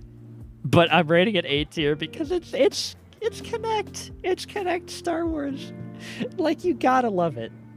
Now, it's not like the Lego Star Wars type of meme, because Lego Star Wars is a meme game as well, but it's actually good. Kinect Star Wars is a meme game. It's not actually good, but it's so not good that it's good. So, yeah, I mean, that's Kinect. Just let's put it underneath Lego Star Wars there. Arden streaming, sorry, gotta go. You motherfucker. No, wait. I'm going to raid Arden. That's going to be a big moment. He's going to be so happy about that. Hold on. I'm not going to raid Arden yet. I'm going to finish the tier list, but we'll raid Arden after. So stick around for 10 minutes. 10 minutes, I promise. I promise it'll only be 10 minutes. You cannot time, don't time me, please. Okay, so we're finishing off with the Knights of the Old Republic series. These are all Knights of the Old Republic. For those who don't, it's abbreviated to KOTOR, so I'm going to call it KOTOR from now on. That's the initials. So KOTOR is basically fucking easily an S tier game. Like, are you kidding me? What is that? What do you even need to ask? KOTOR is an S tier game because, okay, KOTOR. Dude, I get so excited I can't even talk. I'm sorry. KOTOR is an RPG. So you roleplay as a Jedi, and you level up. You get companions. It's like Dragon Age or Mass Effect. It's like those type of games, and it's set in the Old Republic, as the name would indicate. Knights of the Old Republic. It's like, what is it, like 3,000 years before any of the movies take place? So it's like that back in the time when there were like tons of Sith, tons of Jedi, all fighting in a big classic war, you know? And yeah, it's a very immersive world building. Like, obviously now when you play it, it's a little hard to play because it's such an old game. It has a lot of graphical issues and glitches and stuff that have been kind of introduced into the game just via like hardware upgrading and software getting deprecated. That's my second drink of the stream. I've drank twice in 3 hours and 20 minutes. Pugs in chat for that. Okay, KOTOR is a great story, just a great story-based game. No multiplayer. It's an RPG, but it's a game where you can. It looks like shit now. I'm gonna be honest, graphically, but it's great. The story is great. You're basically. Should I spoil? I'm not gonna spoil it. I can't. All these other games I've kind of spoiled. There's an amazing part of this game that I'm not going to spoil. I can't even justify doing it. Even though nobody will play it, I don't feel right spoiling such a good twist to a game. This game has one of the best twists ever made in any game ever, and that's not an overstatement. Because essentially your player character, you choose the name of your player character, you choose the appearance of your player character, as most RPGs, but midway through the game, your player character is revealed to be a lot more important than you thought, and that's all I'll say about that. And yeah, this game spawned a bunch of books. KOTOR 2 then came out, which is you play as a different character, also amazing, also incredible, also S tier. Actually, I'm gonna rate it A tier. Some people might be a little pissed that I rated it lower, but I'm rating it lower only because it actually, not all the content made it into the game, unfortunately. They were pushed for time or something, or budget. Since then, modders have restored the cut content, because it's still in the game disc file, like it's still in the files, but they just didn't release it. So the ending is very abrupt and unsatisfying because there was a lot of cut content, but that's restored now. But the game still takes a loss in that aspect. But KOTOR games are incredible, man. I don't even know what else to say about them other than that you should play them now. You should play them. If you like stories that are a slow burn, rather. It's a slow game. But if you like, it's old. But if you like sci-fi stories that are a slow burn, even if you don't like Star Wars, go ahead and play this game, because this game is a Star Wars unlike anything you've ever seen, and it's memorable. It's definitely memorable. I even talking about it, I want to play them again, and I played them both through like three or four times, and that's a lot of hours, by the way, because they're long games. But yeah, and there's some good mods for them as well. But I never really played too much of those. But yeah. Interesting notes about KOTOR 2. There are 3 Sith in the game. They each symbolize different philosophies of the dark side. One of them is called Darth Nihilus, and that Sith literally consumes planets with the Force to live. So imagine the Death Star, but as a person. That is what this Sith is. Yeah, Darth Nihilus, and then Darth Sion is completely blown apart by a bomb. He is holding himself, his pieces of his flesh together with the Force. So he's the Lord of Pain, is what they call him, and he's just holding himself together through sheer hatred. Then there's also a third Sith, who I will not say because it's a spoiler. So then came the Star Wars MMO game. Actually, wait, no, before I get to that, let's honorable mention. This game is on here. This is not actually a game that exists, ironically, but it might have come out at some point in time. This is a Coder remake. This is a reboot of Coder, or not a reboot, remake of the first Coder game. They were gonna they weren't gonna just enhance it. It wasn't gonna be a remaster. It was gonna be a remake, and it was announced to come out next year, actually, but it recently got canned because apparently the studio that they hired to make it has never really fucking made a game before. Like, I don't understand. Like, they've made like 2 games, and then they were thinking about giving it to another studio. The only games they've made are like ports of other games. They've never made any. I don't know what EA is thinking there. Wait, is it EA? I don't know what Disney is thinking there, but why they would give this massive of a game to a small studio that has no way of completing it, I don't know. Also, the demo was released for this game, internal demo, not accessible to us, but like corporate demo, so the executives could see it. And the devs said they were very happy with how it was coming along. And the hires, Disney said, that fucking took too much money and too much time, so we're not going to make the game. So it's not canceled, it's postponed, but you know damn well this game is never coming out. Would have been amazing to see, but I made a new category just for that game. Let's scroll down here a bit. Let's scroll down to the garbage can F tier. Let's just put that there. Let's just keep that there and just have that sit there and fester like it certainly will in real life.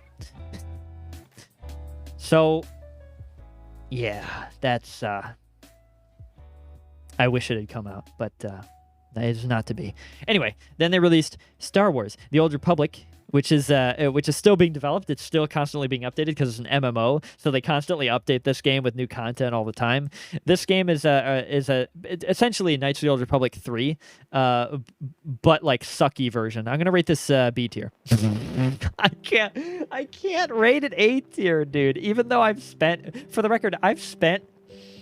thousands of hours in Old Republic, probably, or at least 1,000. I played it with Darth West, if he's still in the chat. It's a lot of fun. It's a lot of fun, but it's so repetitive. It's an MMO. You grind. That's it. I mean, it's and the story itself kind of shits on the previous characters of Coder, because you basically make your own character, and you at one point kill the previous characters from the other games, and it's like, what? This guy doesn't even have a canon name in the franchise. Like, how is he? I don't understand. How is he overpowering characters that are more important than he will ever dream of being? I don't know. Star Wars: The Old Republic is a very fun game, but if you play it, you're in for a grind. I heavily advise playing it with a friend if you're going to play it. Most of it can be played with a friend. It's co-op MMO, which is a nice addition because it has a lot of voice-acted dialogue and such, and that you can actually view with a friend. Now, recently the DLC that have come out have been less co-op than West and I would like, so that it gets another little minus for that. If I were to rate it now in its current state, it would be C, but since I'm rating it as a whole game, B, because a lot of it is co-op, and the story can be slow and stupid and nothing happens, or it could be awesome. There is some that's really good parts of it. Also, the way you get all the DLC is very cool, actually, for EA. There's a subscription. It's an MMO, so you can subscribe monthly. You can pay I believe it's $5 or $15. I don't remember which it is. But either way, not very much money. The game is free, by the way. You can download the game free. But if you want a subscription, $5, $15, whatever it is, for 1 month, you get access to all the DLC that's ever been released. Everything, and you get your like perks for being a subscriber. After that month, you can cancel. You then no longer have any of the perks of being a subscriber, but you retain access to all the DLC, and you can play all the DLC that's ever been released at any time. No additional charge. So, I mean, that is very generous of them to make the game in that way. You don't have to independently buy the DLC. You don't have to subscribe for the entire time you're playing the DLC. You can just subscribe for 1 month and leave it at that. It's very nice. And I would highly recommend playing Knights of the Fallen Order? Is that what it's fucking called? I don't know what it's called. I might just be word salad mashing Star Wars terms together. But there's a DLC in this game that is incredible story-wise. Has like great cutscenes, great characters, good twists, good levels, everything. That one is, if you play it co-op, only one player can progress. The other player has to replay it again if they want to get progression, which is pretty stupid, but whatever. It's a good game with a lot of caveats to why it's in B tier. So we'll leave it at that. I'm at holy shit! It's been 10 minutes. Okay, it's been 10 minutes. We're on to the last game. This is a big game. Let me zoom in on this. Let me zoom in on this game so you can get a clear idea of what we're looking at here. This Pogyo's here. This game, I don't even know what this game is called. This game was so hard to track down. This is an image I found from eBay. Arden is totally owning me? What the fuck? Wait, hold on. What does that even mean? What does that mean, owning me? Let's pause that for a second. Well, I definitely didn't. I definitely wasn't playing League of Legends earlier and then changing my locale. That way I can actually run Toho on my stream. What does that mean? What does that mean? Oh, owning. What is that? Hold on, I'll leave his stream open.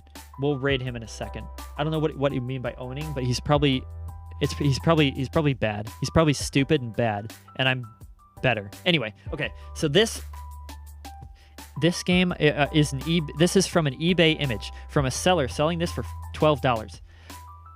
And it's called, like, on the eBay listing, it's called like Jedi lightsaber training game. Like, they don't even know the name of the game. The seller doesn't even know. This game, if you Google, like, it's so hard to find what the heck it is. If you Google it, it doesn't come up. This was a game that I played when I was about like 9 years old, maybe, at a friend's house. This is one of those games. Do you guys remember Plug and Play? Did you guys ever play Plug and Play games? Do you remember Plug and Play? It wasn't a console. It was just a little arcade game that you would plug in to the TV with video cables, and it was just like a joystick or some shit. Yeah, okay, you know what I'm talking about. It was cool. It was cool. It was like an arcade game, like at an arcade, like an actual arcade. Like, you could play Galaga and stuff on your TV without purchasing anything else. They were like $5, like plug and play games. This game is a plug and play game, essentially, is what it is. It doesn't have a console associated with it. It's its own thing, and it looks like the little training remote that Luke Skywalker, like, is blindfolded and is like trying to hit with the lightsaber and stuff like that. It's that. This thing has a camera in it right here. This is the camera, and it's basically Xbox Kinect or the Nintendo Wii years before either of those things were released. I don't know how this is not more famous than it is. It literally started the camera. Well, I probably didn't start it, but it had a camera, and you would have a lightsaber with this. I don't think the eBay seller, by the way, includes the lightsaber, so you can't fucking play this game without it. But it had a lightsaber remote that you would swing, and the camera would track where you were swinging it, and it would on screen swing where you swung most of the time. Obviously, not very advanced hardware here. We're talking... It wasn't always accurate, but it tried. And so you could slice down droids, and you could fight Darth Maul. I never beat Darth Maul, by the way. As a kid, I never beat Darth Maul. I would try to play against him every time I came over to this friend's house, and he would be like, oh, this fucking game again? You want to play this game again? Literally, it has 2 levels. What are you doing? And I'm like, but I want to fight Darth Maul. And he was like, okay, fine. I never beat him. But you had to block in a certain way, and yeah, I don't know. You could just be a... You could be a Jedi. It is a skill. I was 9 years. I fucking sucked, probably. But also, it's probably a controller issue. Probably a controller issue. It probably wasn't my fault. It's probably a controller issue. I'm going to go with that. I'm a God gamer. There's no possible way it was my fault. So, you could be a Jedi. You could swing your lightsaber. It was probably more Jedi feeling than the Xbox Kinect game. Because that game lets you swing a lightsaber as a Jedi too, but you don't have a physical lightsaber in your hand for that game. And you also, it's just not as good. It's just not as good. This game was actually super fun. Obviously, if I played it now, I'd probably be like, well, this sucks ass. But, this game is very special, and I've never heard anybody talk about it, and it doesn't even come up, when you search anything. So, and I don't even know what it's called, but it's S tier. It's an S tier game. It's easily an S tier game because... It was, you could be a fucking Jedi. And this was what was this? Early 2000s? How did they have this? How was this not more popular? How did it not? I don't know. This game's incredible. You could block blaster bullets with your lightsaber, stuff like that. Okay. Last thing. So here's the list. Here's the list, boys. Star Wars games, there's a lot of S and A and B on here. I realized that. I didn't put a lot of games down. There was the one game we put in F tier, the unreleased game. Admittedly, Star Wars Battlefront I could probably put in F tier as well.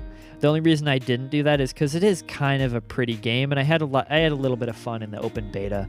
So I gotta put it in D because it was at least a little bit fun. But yeah, I mean, here's the list. We got absolute ballers like Jedi Outcast, Lego Star Wars, Battlefront 2, unnamed remote game. They're great. All these games, play them. You don't have to play the D tier games. You don't have to even play the C tier games if you don't want to. But I recommend checking out Jedi Knight all the same, just to see if you like it. It's kind of that old game aesthetic. But this is Star Wars. This is my childhood here. I hope you enjoyed watching this. I hope you enjoyed seeing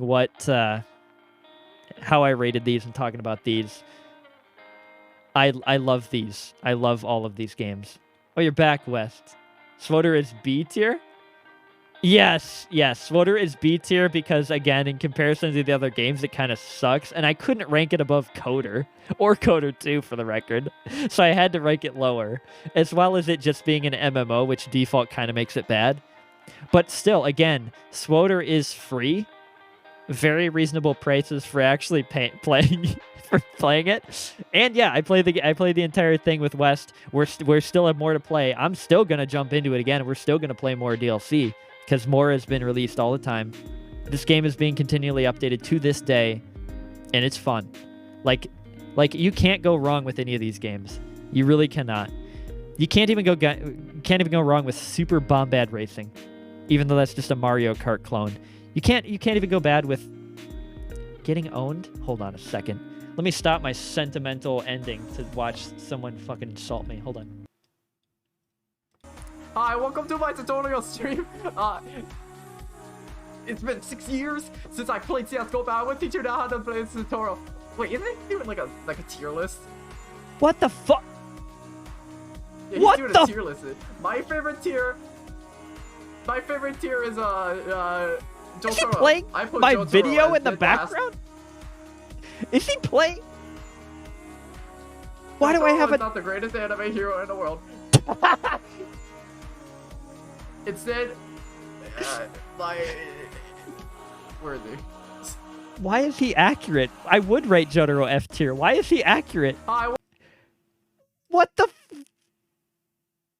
That's it. This motherfucker's getting rated. Hold on. Let me. Okay, that's pretty good. Also, that's pretty good.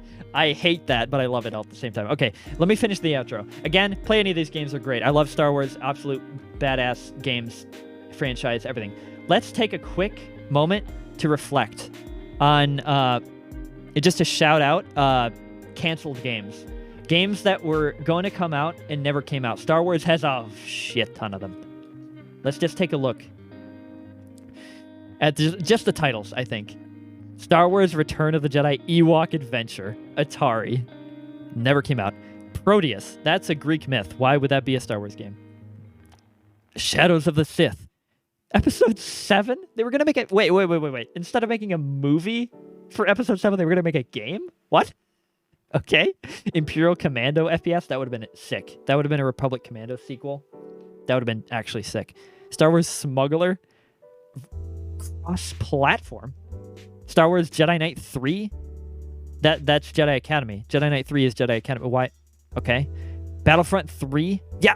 Dude, if you actually look up Battlefront 3 original, I think it's Remedic Entertainment or something. It's literally like... It's literally 99% done. The game was 99% done, and then it got canceled, which pisses me off, but whatever. Battlefront 4? I don't even know. How were they working on a Battlefront 4 without 3? Shadow of the Sith, First Assault, Knights of the Old Republic 3 would have been awesome. Star Wars 1313, that was going to come out, pretty recently. It seems so recent, but it's so long ago. 2013, Jesus Christ, I'm old. Star Wars 1313 is... was going to be an amazing game where you basically went to the lower levels of Coruscant, like a third-person shooter, Gears of War style. That would have been great. Star Wars Outpost, Star Wars Attack Squadron, Scene Maker Rebels, Battle of the Sith Lords. I don't even know what that is. Force Unleashed 3, hell yeah, that would have been sick. Project Ragtag, I don't know what that is. Star Wars Rivals, Rise to Power on Android, iOS. I don't understand. All of these games never got released. So let's take a moment of silence. 07's in the chat for all the games that never made it to the light of day. But all these games did make it.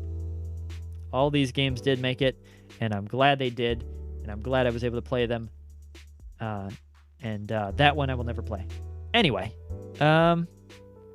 that's going to do it, actually. That's going to do it for the tier list. Thank you for joining. Thank you for... He has a Genshin Impact character on the screen. Appy has a Genshin Okay. I'm going to save this tier list just so we remember what happened here. And this was great. This was absolutely great to do this tier list. Thank you for watching for 3 hours and 42 minutes. And I'm going to take my third drink before we outro. Oh.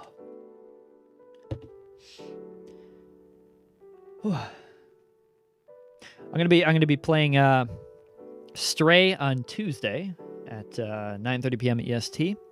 I want to play Cat game. I want to be Cat. Let's go ahead and raid Appy. I'm gonna switch to the outro screen, and I'm gonna stop the music. I'm gonna switch to the outro screen. Hold on. Hopefully it's not too loud. Thank you again for joining me, guys. I absolutely love each and every one of you for tuning in. I love these games. I love doing this. I'm definitely going to do more tier lists. This was super fun. This was easily my favorite stream I've ever done. And I want to do more of this. I want to do more tier lists of things. Expect more shit coming soon. See you guys. I'm going to send you over to Appy's channel now.